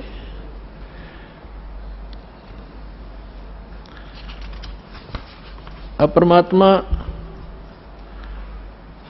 रह रहकर अपने उस ज्ञान के माध्यम से हमें बताना चाहते हैं कि गुरुआ गाम बिगाड़े संतो, इन गुरुआ गाम बिगाड़े, इन नकली गुरुओं ने जगह जगह गुरु बने बैठे, और ऐसे कर्म जीव कहला दिए, बहुत झड़े ना झाड़े।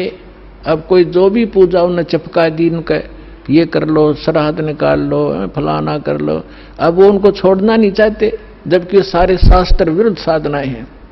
अब क्या बताते हैं, पाहन को परमेश्वर कहते, या निंदा बड़ी भारी, या को मोह को समझ पड़ी है पूजा दी अगारी, जो हड़का जल भर कहलाए, चरणामृत ठहराए, हर जड़ के चरण धो के दीने, फिर चेतन को फिर पाए।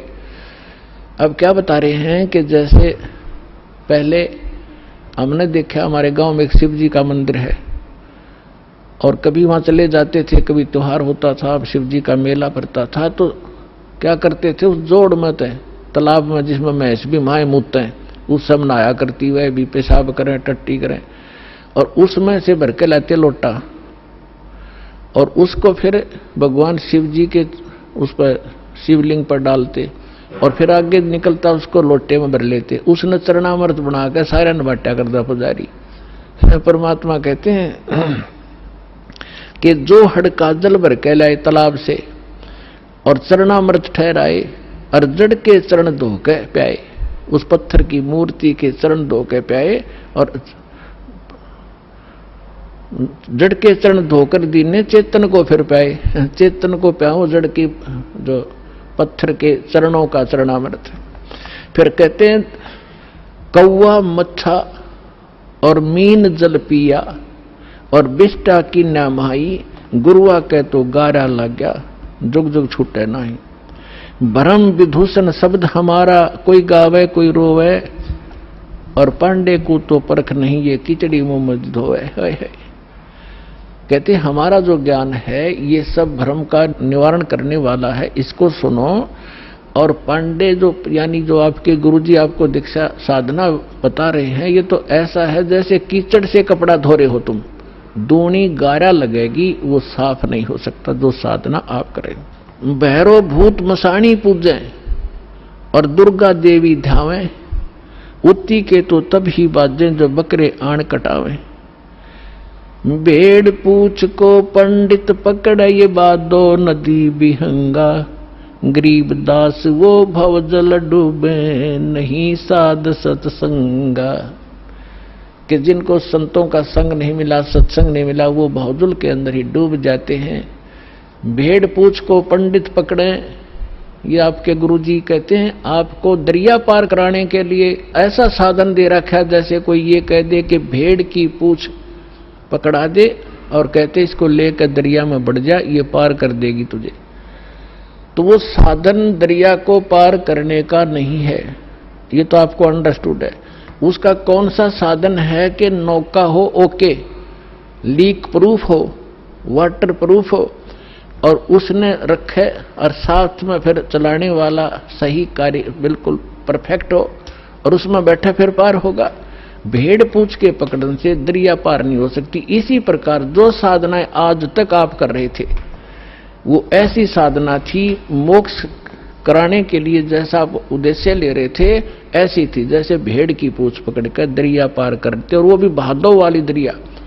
भादों के अंदर सबसे ज्यादा वर्षा हुआ करती थी और सभी दरियाएं ओवरफ्लो होकर किनारों को चाटती हुई चला करती हैं, और ऐसे भयंकर समय में और ये साधन दे रखा आपको। तो यहां कहते हैं भेड़ पूछ को पंडित पकड़े भादो नदी विहंगा, और गरीबदास व भवजल डूबे जिन नहीं साध सत्संगा। जिनको संत सतगुरु नहीं मिले वो यहीं डूब जाएंगे।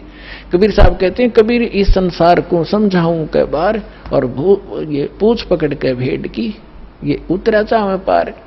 अब थोड़ी सी इन नकली गुरुओं की हिंदी करता हूं, उसके बाद आगे आज की कथा सुनाएंगे।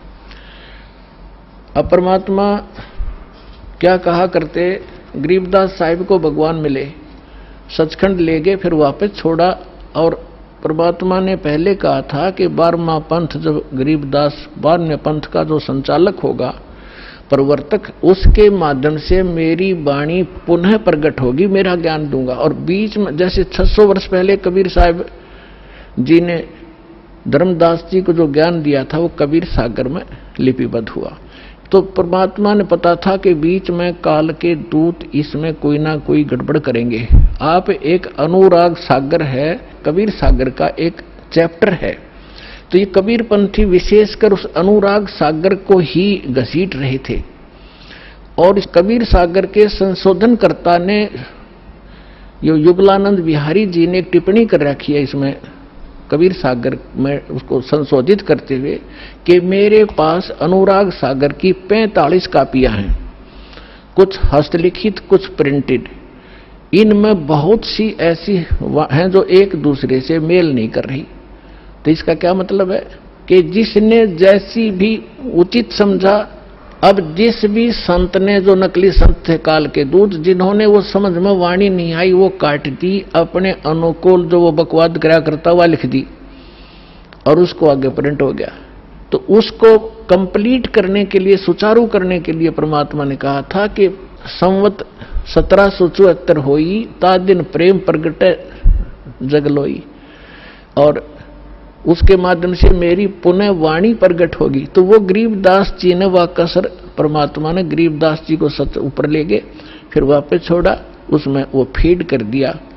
जैसे एक मोबाइल से दूसरे मोबाइल में पूरी की पूरी फिल्म फीड फैक्स हो जाती है और उसमें भी रह जाती है, तो परमात्मा ने ऐसे वो ज्ञान गरीबदास जी ने दिया।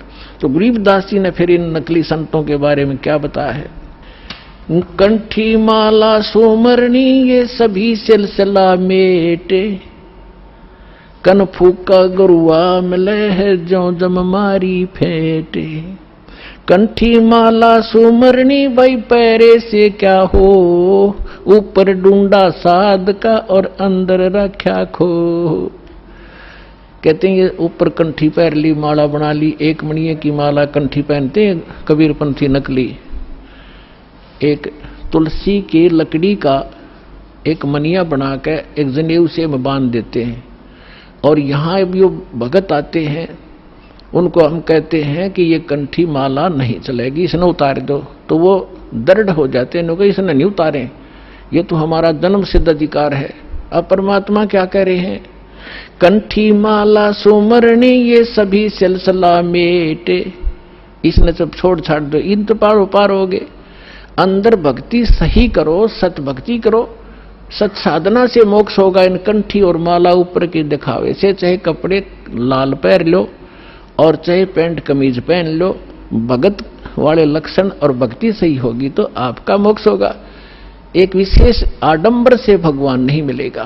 तो यहां कह रहे हैं कि कंठी माला सुमरणी ये पहरेते हैं क्या हो, ऊपर तो दिखा भगत और अंदर रख्या खो, न साधना ठीक न ज्ञान सही। कंठी माला सुमरणी भाई पैरे से क्या हो, ऊपर ढूंढा साध का अंतर रख्या खो। कन फूका गुरुआ में लह जाने भाव न भेद, जम के हलकारे फिर ये हाथों में लिए बेद। ओए होए होए, अपनात्माओं एक एक वाणी ऐसी अनमोल है महापुरुषों की। कहते हैं कि ये कन फूका गुरुआ मिले, कान में फूक मारनिया और जाने भाव न भेद।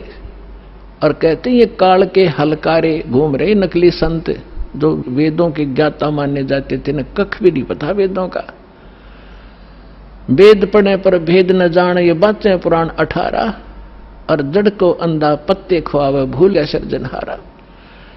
अगर इन्होंने वेद पढ़ा होता ये पत्थर पूछते, वेद का ज्ञान होता। तो कहते हैं ये वेदों, ये काल के दूत फिर रहे हैं, वेद को हाथ में लिए लिए। आपने एक नकली महर्षि दयानंद की सारा इतिहास आपके रूबरू कर दिया दास ने, और यो कितना शिखर में चढ़ा रखा था, सिरपद रखा था एक आदमी ने, ऐसा महर्षि नहीं, इस जैसा वेदों का ज्ञाता नहीं। तो ऐसे कहते हैं ये काल के दूत थे, वेदों का नाम ले ज्ञान सारा उल्टा ठोक रखा। तो यहां उसी को प्रमाणित कर रहे हैं कि जम के हिलकारे फिरे ये हाथों में लिए वेद। जहां भी आप महर्षि दयानंद की फोटो देखोगे वेद पहले दर रखे, उसमें चारों दणी संठे काले रखा था, लिखे लिखाए भी सना हो जैसे, और कक का पता नहीं उस आदमी ने। तो पुण्यात्माओं आज तक ये में बिजली गिर रही थी।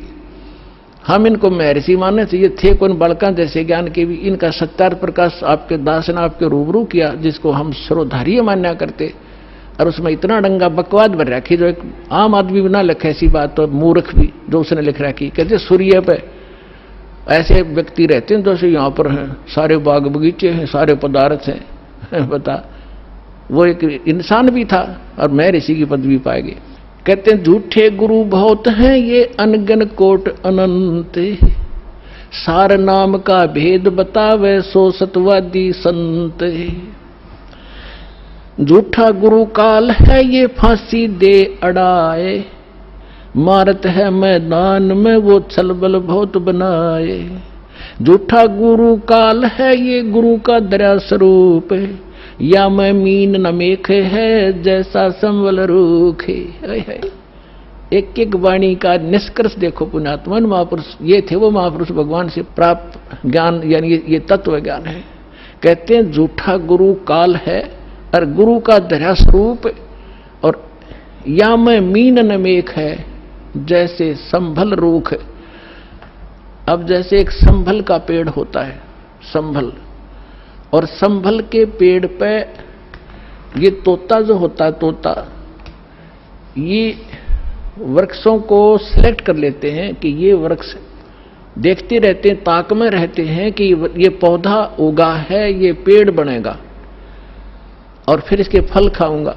तो उस जो ये संभल का पेड़ जब उगता है बहुत सुंदर पत्ते होते हैं, बड़ा हरा भरा होता है, और बड़ा हो जाता तो इतने बढ़िया फल लगते हैं इसके डोडे, और ऐसा लगता है जैसे बहुत ही स्वादिष्ट पदार्थ होगा, लेकिन उसमें होती है रुई।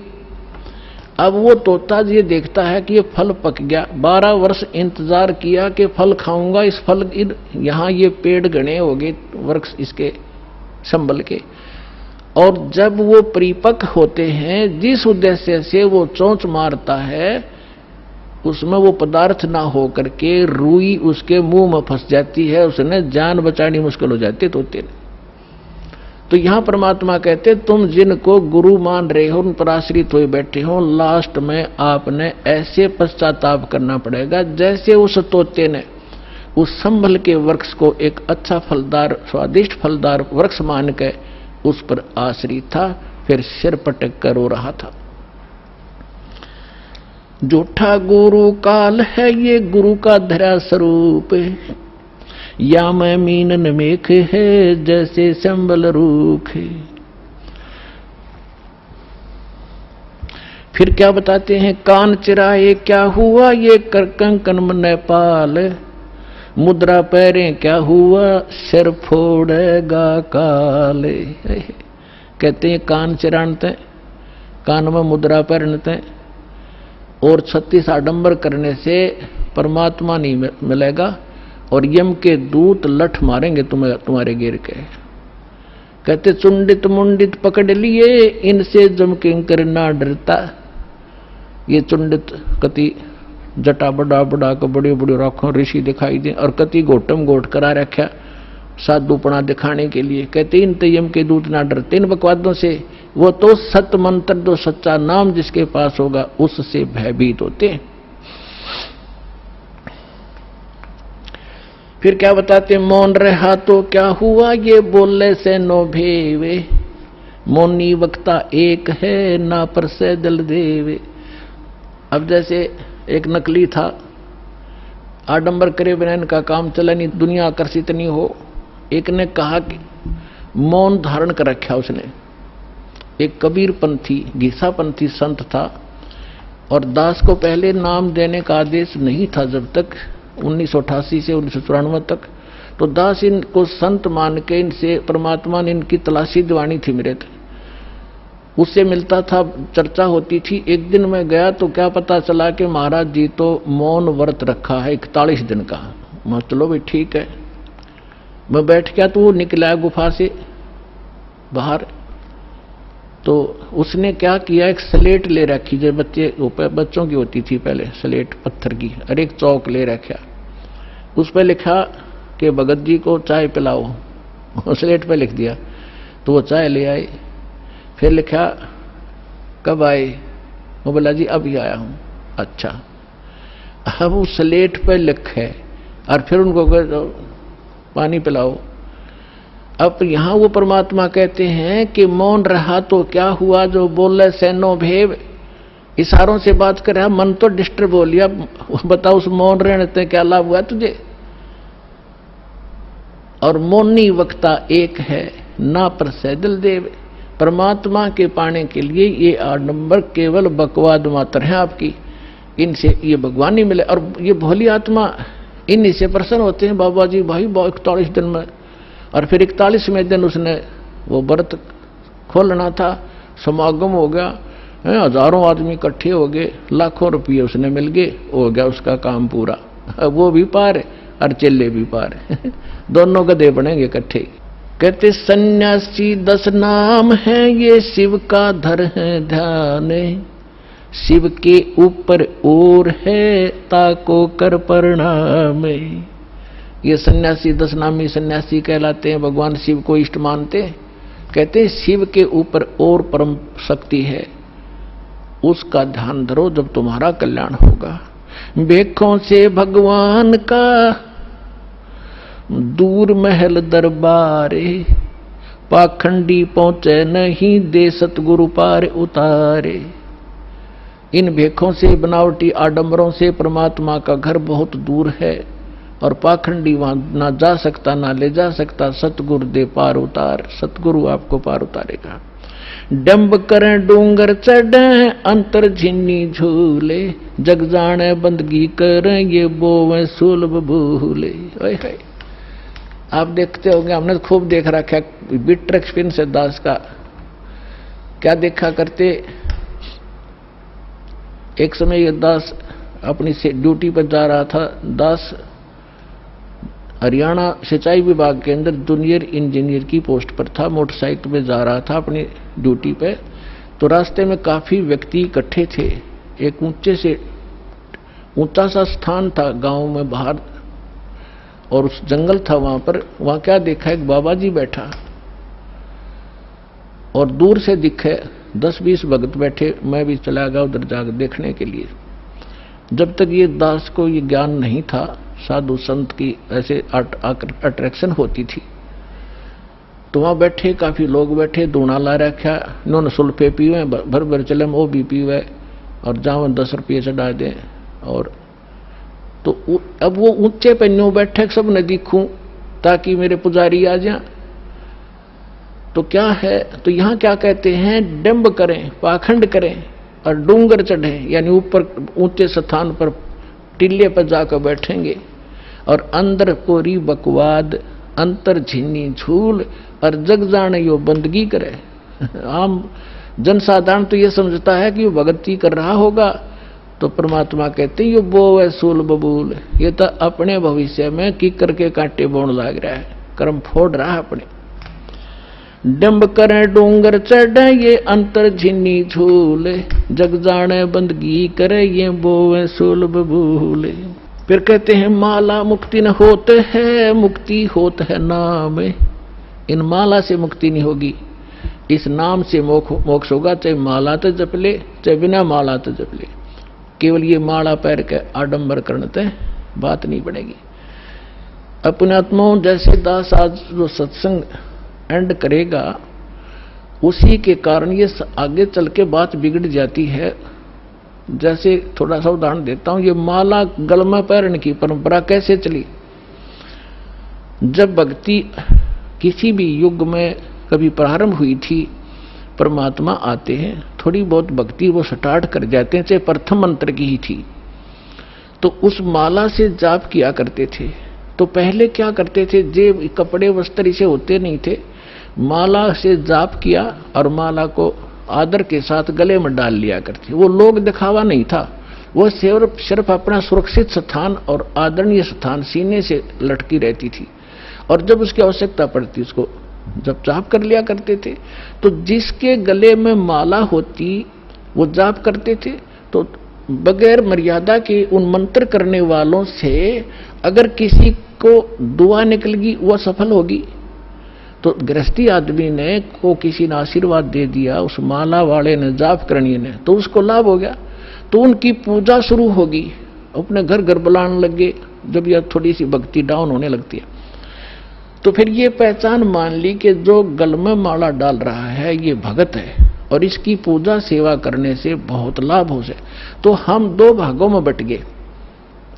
तो जो माला डालने दिखता उसको हम भगत और संत मान लेते, उसकी सेवा करते, चरण धोते और उससे थोड़ा बहुत लाभ उसको मिल जाता। अब कैसे, वो तो ऐसा था जैसे एक किसी ने अपने टायर में हवा भर रखी है और उसमें से लाकर दूसरी ट्यूबर दूसरे के टायर में डालता रहे, तो थोड़ी बहुत आ जाएगी, उसका भी काम ना चले पूरा और उसकी खत्म हो जाएगी। तो ऐसे बात बिगड़ती चली गई। तो ऐसे हम इन नकलियों को जो गल में माला डाला करते, प्रारंभ में तो ये भगत थे, फिर मर्यादाहीन होने से अपनी संग्रहित कमाई को यहीं डिस्ट्रॉय कर जाया करते थे और दोनों यहीं के यहीं रह जाते थे। तो इस प्रकार ये माला का वो प्रचलन चला था। तो फिर लोगों ने जब नो देखा कि माला जिसने डाल रखी है उसको भगत मानते हैं, फिर पाखंडी ने दो दो डालनी शुरू कर दी। तो क्या कहा करता, को पूछता भाई दो क्यों डाल रखी है भगत जी के, दोनों हाथों जप्या करूं मैं। तो उन्होंने सोचा भाई यू और बड़ा भगत होगा तो उसकी और ज्यादा पूजा शुरू होगी।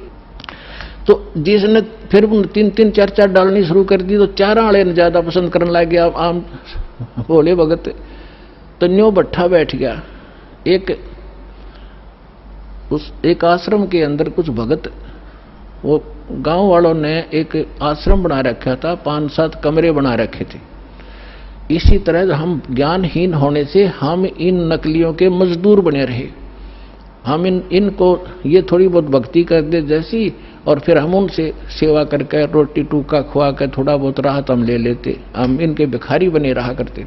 अब दास चाहता है कि घर घर में सब धनवान हो, भगवान के खजाने में कोई कमी है, जो भक्ति करेगा वो धनी हो जाएगा, भगवान की भक्ति का सारे सुख आपको प्राप्त होंगे, हम क्यों किसी के मुंह की तरफ देखेंगे। फिर तो क्या था, उसमें 5-7 कमरे बना रखे थे, वहां पर साधु संत आया करते थे और गांव के लोग वहां सेवा करने जाते थे। तो वो क्या किसकी सेवा करा करते, जो ज्यादा भजन करता दिखे उन्होंने क्या पहचान कर रखी थी कि ज्यादा भजन कौन करता है? जो सबसे पहले उठ कर स्नान करके और अपने भजन पर बैठ जाता है। तो भगत वहां जो रहते थे सेवादार एकादा, तो गांव वाले उनसे पूछा करते थे कि आज पहले कौन सा उठा था, कि आज जो उनके लंगोट सूखा करते बाहर, एक एक कोपीन रखते थे, वो धो के सुखा के और अपने भजन पर बैठ जाते थे। तो जो सबसे पहले बता देते थे कि ये उठा था सबसे पहले, ये इसी का लंगोट सूख रहा, तो उसी की पूजा ज्यादा लोग करने लगे। और दूसरे जो लेट उठते थे उनको वो विशेष ध्यान नहीं देते थे, उसी का पूजा करनी, उसी को प्रणाम करना, उसी के पैर दबाने। तो दूसरे एक उनमें नकली था, आलसी सा आदमी, उसने सोचा भाई यू के चक्कर है, इसकी पूजा क्यों हो रही है? तो उसने पता चला कि वो बखत उठा है, इसलिए यार इनने पहचान कर रखी है लंगोट की, इसका पहले सूख्या पावे। वो क्या करने लग गया, उन तो सबसे पहले उठा आध घंटा, और इतना आलसी था और नाव भी ना था, लंगोट ने पानी में बेकर सबसे पहले टांग देवड़ा और उल्टा ही सो जावे। तो वो उन्होंने पूछा भाई ये किसका लंगोट है? कि ये इस महात्मा का है। वो सारे उन सारे ने छोड़ देगा, उस नकली के लाग गए साथ, उस लंगोट की पहचान करके पहले कौन सा उठे रात ने। तो हम न्यो भक्ति का नाश कर लिया। तो यहां परमात्मा कहते हैं माला मुक्ति न होते है, ये मुक्ति होते है नाम। एक अक्षर बाहरा, ये उजड़ भला नगाम। कहते माला मुग्ध गंवारे को, गल में पैरा काठ। दगड़े दोजक के चल्या, लखी न सतगुरु बाटे। माला मुग्ध, इस मूर्ख ने गल में काठ पैर रखा, इतना मोटे मोटे मणिये। और दोजक, दगड़े दोजक के चला, नरक के रास्ते को पकड़ रखा है। लखी ना सतगुरु बाट, यानी सतगुरु के मार्ग का इसको पता नहीं चला। मूंड मुंडावे मूर्खा, ये कर हैं घोट में घोटे। बार भेख बनावे ही, अंदर गिन अनगिन खोटे। ये मूंड मुंडावे मूर्खा, यानी उस तरह फिरा लेते हैं, कचकोला कोरा कटवा लेते हैं। और कर मूंड मुंडावे मूर्खा, और कर हैं घोट में घोट। और बाहर भेख दिखावे ही, बाहर तजनो दिखे बड़ा महात्मा होगा, अंदर अनगिन खोट। केले की कोपीन है, ये फूल पान पल खाही। नर का मुख नहीं देखते, जो बस्ती निकट ना जाई। एक समय इस दास को ये ज्ञान प्राप्त हुआ, तो हम अपने ऑफिस में बैठ के फिर तो हमारे पास एक यही चर्चा हो जाती है, जो भी जिसने हमारी बात सुनावी थी उसको चर्चा शुरू कर देते थे। तो उनमें से एक कहने लगा कि नहीं, आपने संत तो देखे नहीं है। मैंने बताया मेरा ऐसे ऐसे गुरुजी हैं, उनसे मैंने दीक्षा ली है। तो वो एक कहने लगा आपने संत तो देखे ही नहीं है। दूसरा मेरा साथी कह रहा था, मैं कैसे होते हैं भाई? कि मैं एक बार ऋषिकेश गया हुआ था, हरिद्वार से आगे, और वहां एक आगे जंगल है, 1 किलोमीटर आगे चल के साइड में, और वहां एक महात्मा रहता है, और वो केवल एक लंगोट बांधता है केले के पत्तों की। जंगल में रहता है, और जंगल में इतना गहरा चला जाता है, आदमी के तो दर्शन भी नहीं करता वो, और जय उसके दर्शन हो जाए तो बेड़ा पार हो जाता है। तो बहुत से लोग वहां इकट्ठे हो रहे थे, तो मैं भी जाकर बैठ गया, उनसे पूछा ताछी की, तो उन्होंने बताया कि एक महापुरुष रहते हैं यहाँ पर, और वो कभी कभी यहाँ दिख जाते हैं विचरण करते हुए, तो हम उसके दर्शनार्थ बैठे हैं, हो सकता हमारे भाग जाग जा। लेकिन वो जब भी कोई आभास होता है तो भाग कर अंदर गुफा गहरी जंगल में भाग जाता है, आदमियों को दर्शन नहीं देता। तो कहने लगा कि एक बता रहा था कि मैंने एक दिन थोड़ी सी दर्शन हुए थे, बस एकदम फिर वो पीठ फेर कर भाग गए, बस उस दिन थोड़ी सी कसर रह गई, ना बेड़ा पार हो जाता। तो उसी आस में 20-30 आदमी बैठे थे वहां। अब इस परमात्मा के ज्ञान से वो निर्णय होगा कि वो के था, वो कौन था। है उसके क्या कहते हैं सूक्ष्म वेद में, केले की कोपीन है, वो फूल पान फल खाही। केले के पत्ते की तलंगोट बांध रखा है, ऐसे बैरागी त्यागी महसूस होते हैं और फूल पत्ते और फल खा के गुजारा करते हैं और बस्ती के निकट नहीं जाते, आदमी का मुंह भी नहीं देखते। ऐसे त्यागी बैरागी, उनको संसार एक समर्थ संत मानते हैं। अब उसका पैमाना दिया है सुख संवेद में। केले की कोपीन है जो फूल पान फल खाही, नर का मुख नहीं देखते जो बस्ती निकट नहीं जाही। वो क्या है? वो जंगल के रोज है जो मनुष्यों बिद के जाही, निस्तिन फिरो उजाड़ में न्यो परमात्मा पावे नाही।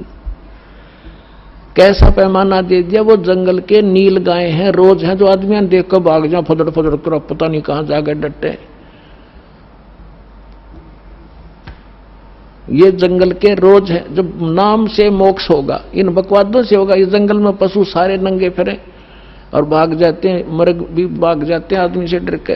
फिर इसका समाधान बताते हैं। डेरे डंडे खुश रहो, ये खुसरे लेना मोक्षे।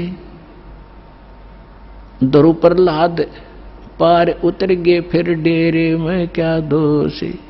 परमात्मा देखो, और तो उदाहरण उनके पास था नहीं जब ये ज्ञान मालिक दिया करते थे। हम ध्रुव और प्रहलाद को मुक्त मानते हैं। मानते हो कहां जी?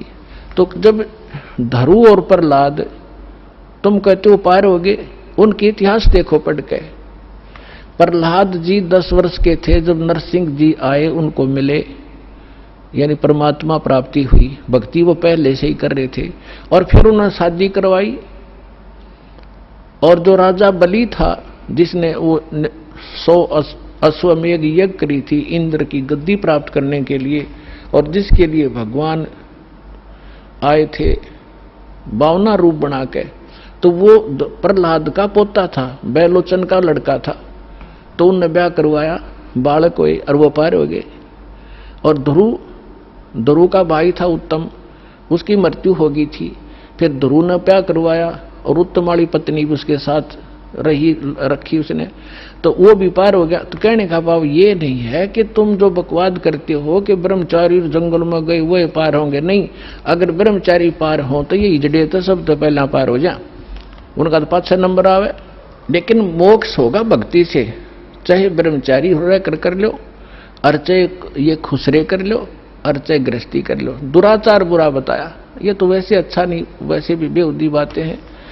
तो कहने का भाव है भक्तों के तो वैसे सतर के काम नहीं है। तो इस प्रकार क्या कहते हैं? डेरे डंडे खुश रहो, डेरे डंडे खुश रहो, खुसरे लेना मोक्ष। और ध्रुव प्रहलाद भी पार हो गए। फिर गृहस्थी में के दोष? अपने आत्माओं ये नो काम बिगाड़े हैं। एक बार गरीबदास साहिब जी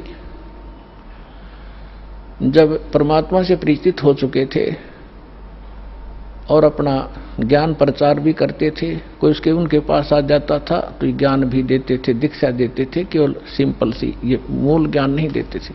फिर भी उनसे बहुत राहत मिलती थी, वो समर्थ थे, आशीर्वाद से भी लाभ देते थे, संसारिक सुख दिया करते। तो उन एक आपको बताता हूं इनकी कैसी दुर्गति होती है। जग जाने यो बंदगी कराइए बोए सोल बबूल। एक बेरी गांव है रोहतक जिले में, अब वो झज्जर में हो गया। तो वहां का उस गांव का एक व्यक्ति था हरलाल नाम का, और वो धार्मिक व्यक्ति था घना। उसने एक साधु रख लिया अपने घर पे कि महाराज आप यहां रहो। उसके लिए एक चौबारा बनवा दिया ऊपर, आप यहां रहो, हमने सेवा मिल जाएगी, हमारे कर्म बन जाएंगे, आपकी भक्ति बन जाएगी। आपने भक्ति करनी है, आप बाल ब्रह्मचारी हो, घर छोड़ रखा, कहाँ भाई, ठीक है, होगी सेटलमेंट। उसका ऊपर चौबारा बना दिया, एकांत में उसको बढ़िया भोजन दे सुबह शाम, और वो अपना भजन करे, जैसा भी वो सोच रहे थे भजन करे। और वो भजन उसके पास भक्ति थी ये नहीं हुआ। तो क्या हुआ कि वो क्या करता था, बढ़िया माल खावे और आप खावर सो जावे, या जिसी भक्ति थी अटपट की वो साधना करे थोड़ी बहुत देर, वो भक्ति मोक्षदायक थी नहीं। तो क्या हुआ, कुछ दिनों के बाद उस संत की मृत्यु होगी, अंतिम संस्कार कर दिया। तो पहले क्या करते थे कि गांव के जो किसान लोग थे बैलगाड़ी रखा करते थे, और ट्रांसपोर्ट का जो काम होता था आजकल ट्रकों से होता है, पहले बैलगाड़ियों से करा करते थे। तो बेरी से और इधर नजफगढ़ साइड में जाया करते थे, वो अपनी उस मंडी से सामान लाते थे, जैसे वहां से गुड़ ले आए, बूरा ले आए, इधर से बाजरा ज्वार ले जाते थे भर के, ऐसे वो ट्रांसपोर्ट करते थे। एक दिन गरीबदास साहिब जी उसी रास्ते पर, जो रास्ता गांव छुड़ानी से होकर बेरी से और आगे जाता था नजफगढ़ साइड में, तो वहां कुआं था एक, उस कुएं पर बैठ कर गरीबदास जी स्नान कर रहे थे। सुबह सुबह गर्मियों का मौसम था, 5 बजे उधर से वो हरलाल गाड़ी लिए आ रहा था, और उसने जो बैल एक जोड़ रखा था, वो बैल था गोरे कलर का, लाल रंग का, और वो क्या उसने, वो बैठ गया, वो बैठता था ऐसे, और वो हरलाल उतर कर फिर उसका लठ मारता, उसने फिर जबरदस्ती ठाता, फिर वो आधा किलोमीटर ठीक चलता और फिर बैठ जाता। तो वो कुदरती वहां बैठ गया आकर जहां गरीबदास जी नहा रहे थे, स्नान कर रहे थे। तो गरीबदास जी न्यो के न्यो उठ के धोती बांध रखी थी नहाते नहाते, और वहां गए उस बैल के पास जो बैठ गया था, एक बैल खड़ा था, गाड़ी रुक गई थी। तो उन्होंने उसके कान में कोई बात कही, वो एकदम खड़ा हो गया, वो बैल खड़ा हो गया। तो किसान ने तो यह बड़ी बात थी, बैल ठीक चलने लग गया, और वो वहां से लेकर बेरी लगभग 10-15 किलोमीटर पड़े है छुड़ानी तक, बेरी तक वो बैठा नहीं। उधर से राम रमी हुई, महाराज कौन हो आप? भाई गरीबदास नाम है मेरा, और यू क्या हो गया? कुछ ना, बस आगे इसका समझ में। जब तो वो चला गया, फिर उसने जाकर देखा, उसका जब न्योना जची कि खड़ा हो गया गरीबदास, फिर बैठेगा थोड़ी दूरी पे, वो ना बैठा। तो फिर उसने पता करा भाई वो बैल ही इतना, इस दूसरे तो भी आगे चल रहा है, तो इतना तेज चल रहा है, क्या चक्कर है? उसने क्या कर दिया इसके कान में? तो वो वापस आया, जब उस गांव में रुक गया और पूछा वह गरीबदास कौन है? वो कुदरती परमात्मा वहीं आगे स्नान, वो गरीबदास जी उसी टाइम से स्नान, उसने नहीं सोचा इस टाइम से आया कर वो नान भगत और वहां मिल लेगा। तो जब वो स्नान करना, पता था भगत किस लिए आ रहा है, वो तो परमात्मा से परिचित हो चुके थे। तो जब उसने देखा कि वो आदमी है जो उस दिन बैल के कान में कुछ इसने फूक फाक मारी थी, प्रणाम किया और पूछा भगत जी आपने इस बैल के कान में क्या बोल दिया? ये तो उसके बाद डटा नहीं डटता और ना बैठता, आप तो वे पहुंचे हुए महात्मा हो।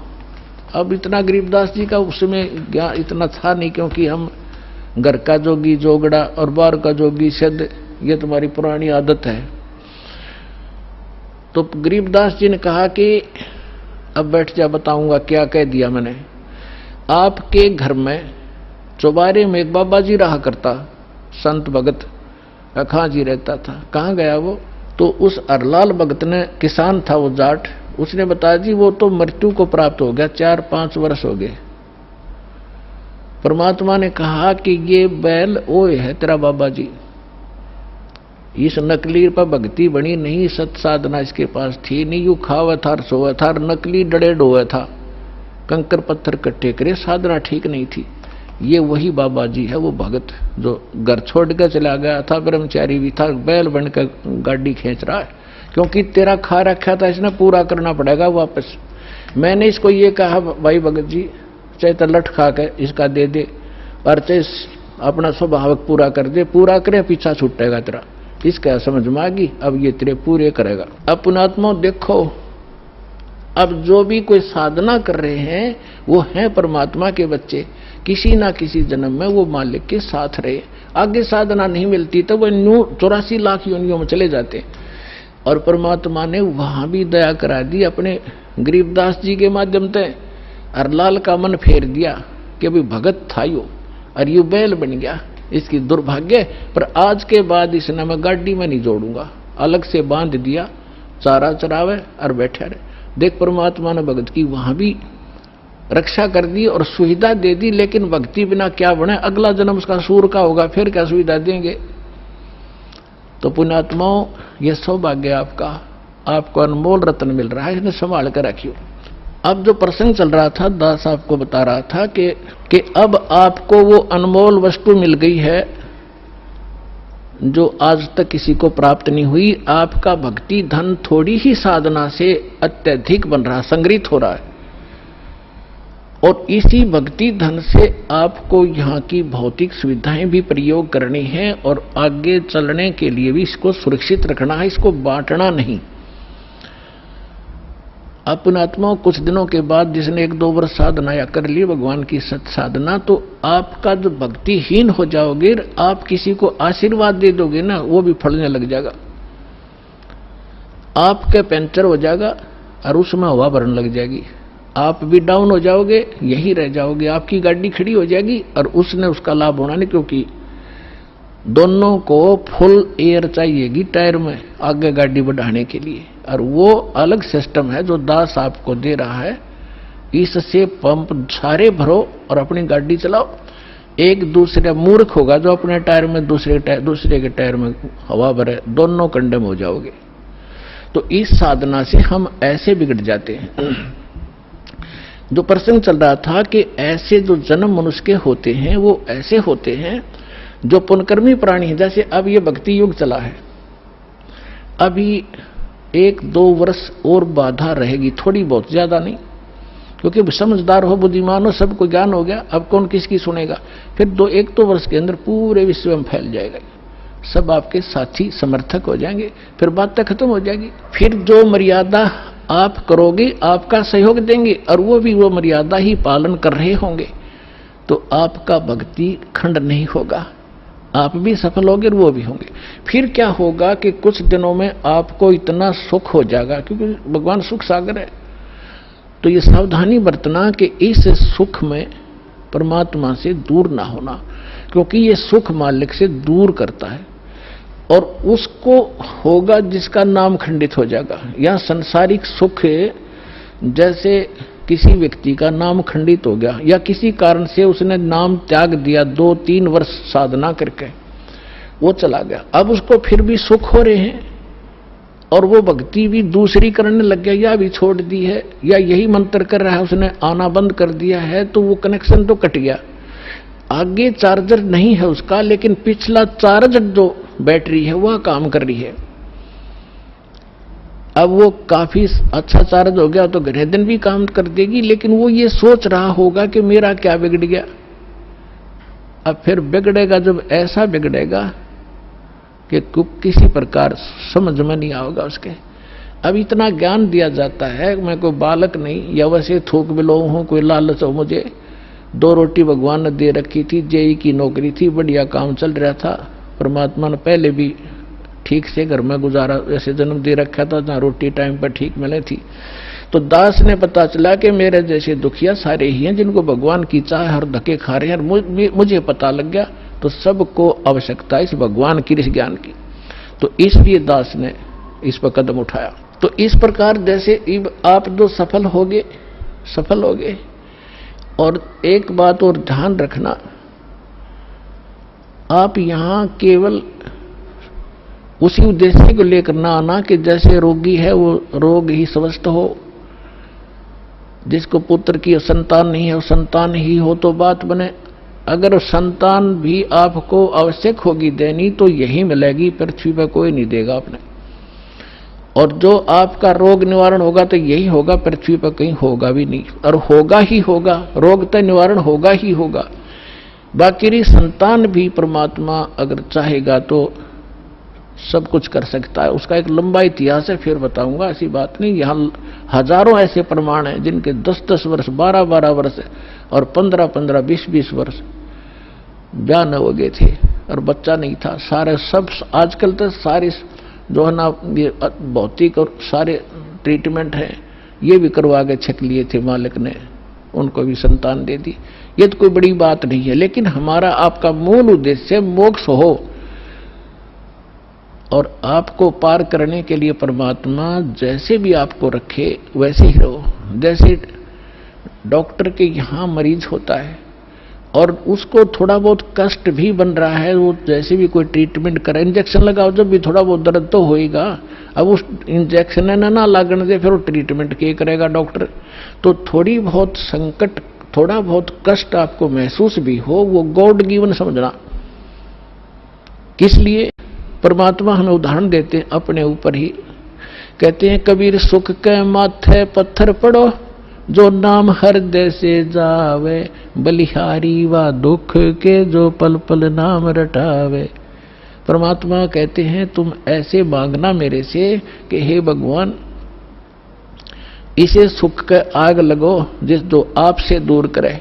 हे परमात्मा, ऐसा दुख बलिहारी उस दुख के, ऐसा दुख बना रहे जिससे आपकी याद बनी रहे, ऐसा सुख ना देना भगवान जो आपसे दूर करे।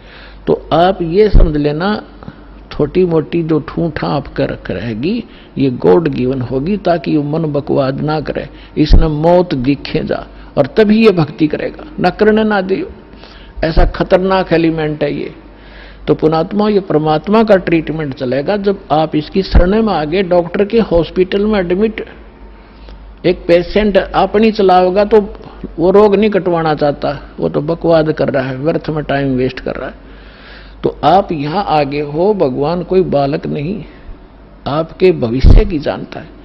अब जैसे किसी को एक्सीडेंट हो गया और उसका ब्लड चल रहा है, ब्लीडिंग हो रही है, तो डॉक्टर सबसे पहले उसकी कोशिश करेगा कि ब्लड रोकूं, चाहे उसकी टांग में कितनी पीड़ा हो रही हो, फ्रैक्चर भी हो रहा हो, उसने नहीं संभालेगा कि ये दर्द होने दे थोड़ा, पहले इसकी जान बच चली जाएगी जब ब्लड नहीं रोका थे।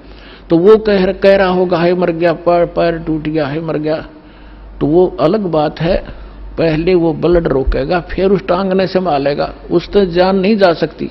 तो इसी प्रकार आप यहां आए हो केवल एक उद्देश्य लेकर, और परमात्मा को पता है कि कल ने इसके ऊपर एक ऐसी आपत्ति आओगी, इसकी जान जानी है या कोई और भयंकर अटैक है इसके ऊपर, तो पहले मालिक आपके उस संकट ने हटावेगा जो भविष्य में और आने वाला इससे भयंकर। और आप ये सोचोगे एक बता मेरा ये संकट ना ठीक हुआ, 2 बार लिया, तीसरी बार आ ली, 5वीं हाजिरी होगी। पुणात्मा, या तो आजीवन आने की नियत बनाओ जब आपका कल्याण होगा। ऐसा बालक नहीं भगवान के झाड़े ला देर जा तुम अपने राज्य रम अपने राज्य, नहीं, आपके असंग जन्म का कोड कटेगा यहां से। अब जो प्रसंग चल रहा है कि जिन जैसे सतयुग के अंदर पुण्यात्मा जन्म लेती है और उनके लिए परमात्मा ऐसा माहौल बना देता है, फलदार वृक्ष होते हैं सब जगह। जैसे आजकल हम कणक पैदा करते हैं कितनी मेहनत करके, उस समय ये ऐसे खड़े रहते जैसे सामक देखा हुआ आपने, ऐसे खड़े रहते हैं और जाओ और तोड़ो और झाड़ो, पकाओ और खाओ, फल तोड़ो खाओ और भजन, और उसमें भजन सभी करते हैं, उनकी एक ऐसी श्रद्धा होती है। तो वो भक्ति करते हैं शास्त्र विरुद्ध, और सुख सारे उपलब्ध हैं, शरीर भी स्वस्थ है, लाखों वर्ष जीवन भी रहता है, बाप से पहले बेटा भी नहीं मरता है, और विधवा औरत विधवा नहीं होती हैं। तो वो ये सोच रहे कि हम जो साधना कर रहे हैं इससे हमें लाभ है, नहीं, यह भूल मार रही है हमने आज तक। तो वो उस सतयुग में कौन प्राणी जन्म लेंगे, ये बहुत असंख्य युगों से चला रहा है। अब जैसे ये समय अब चल पड़ा, जो भगवान पुण्यात्मा है इस ज्ञान से संपर्क में रहेंगे, भक्ति ठीक करते रहेंगे तो ये पार हो जाएंगे। अब अरबों खरबों प्राणी पार होंगे अब इस पिछली पीढ़ी में, क्योंकि परमात्मा ने 3 युग इंतजार की है इस समय के लिए। और कैसे परमात्मा किस प्रकार ऐसे लुका छिपी करके और भक्ति बचा के लाए हैं, आप इस ज्ञान से परिचित होंगे तब पता चलेगा। कहीं भी जैसे आप सोचा करते श्री कृष्ण ने साड़ी बढ़ा दी द्रौपदी की, श्री कृष्ण नर के बस का ना था कुछ भी। परमात्मा की श्रद्धा बनाए रखने के लिए परमात्मा कहते मैं ही 100 छल छिद्र करता हूं, वही उसी संत का रूप बनाकर चले जाते हैं जो जिस गुरु पर आश्रित है और उसका काम कर देते। भगत में आस्था बनी रहती है, और वो ने सोचा मेरे गुरु से या इस साधना से ठीक हो गया, होता उसके पूर्व जन्म के संस्कारों से। तो परमात्मा ने इस भक्ति को बचा के जीवित रखना था, इसलिए आपको यहां तक लाए हैं। तो अब जो पार होंगे वो तो होंगे ही होंगे। मालिक का वचन है, सकल सृष्टि प्रवानिक होई, पूरा विश्व और नाम लेगा, मोक्ष होगा। फिर क्या होगा कि लास्ट में फिर ये तो स्वभाव है इस गंदे लोग का, एक फिर धीरे धीरे चाहकर परंपरा बिगड़ना शुरू हो जाती है। तो उस समय लास्ट में जो भक्त भक्ति यही कर रहे होंगे लेकिन वो पार नहीं हो पाएंगे, उनकी संख्या भी थोड़ी नहीं होगी, बहुत लाखों और करोड़ों में होंगे जो पार नहीं हो सकेंगे, लेकिन भक्ति संग्रहित हो जाएगी उनकी जबरदस्त। तो वो फिर क्या करेंगे, काल के हाथ चढ़ेंगे। उन्हीं में से ब्रह्मा विष्णु महेश ये देव और ये सब बनाए जाएंगे, गणेश और ये जो जितने भी देवता हैं, इंद्र, कुबेर, वरुण, धर्मराज, ये 33 करोड़ देवता इन्हीं में से सिलेक्टेड होते हैं। और फिर इनको ऊपर रखेगा, ऊपर के लोकों में इनकी पुण्य इनके साथ होंगे। फिर वहां इसका टैक्स है, अपना टैक्स अलग लेगा और अपना वह माल बेचेगा वो न्यारा। तो इनके पुण्य समाप्त जब हो जाएंगे फिर ये दोबारा सतयुग में जन्म लेंगे। वो पिछले वाले जो ऊपर लुटन लग रहे हैं वो इस सतयुग में आएंगे, और अब वाले फिर काफी वर्षों के बाद वो आएंगे फिर सतयुग में। अब सतयुग में होंगे ये भक्ति संग्रहित प्राणी जो अब करेंगे। शास्त्र अनुकूल साधना अब मिली इनको, आज तक शास्त्र अनुकूल साधना नहीं थी। 4 युग का हिसाब लगा के देख लो, जब किसी के पास आज तक ये शास्त्र अनुकूल साधना हो या भक्ति की हो किसी ने, तो भक्ति अभी शुरू होगी। तो इनमें से बचे हुए फिर उसी गेड़ में आगे। सतयुग में जन्म हुआ, फिर वही त्रेता में, द्वापर में, और फिर कलयुग के इसी समय में फिर दाव लगेगा इस मोक्ष का।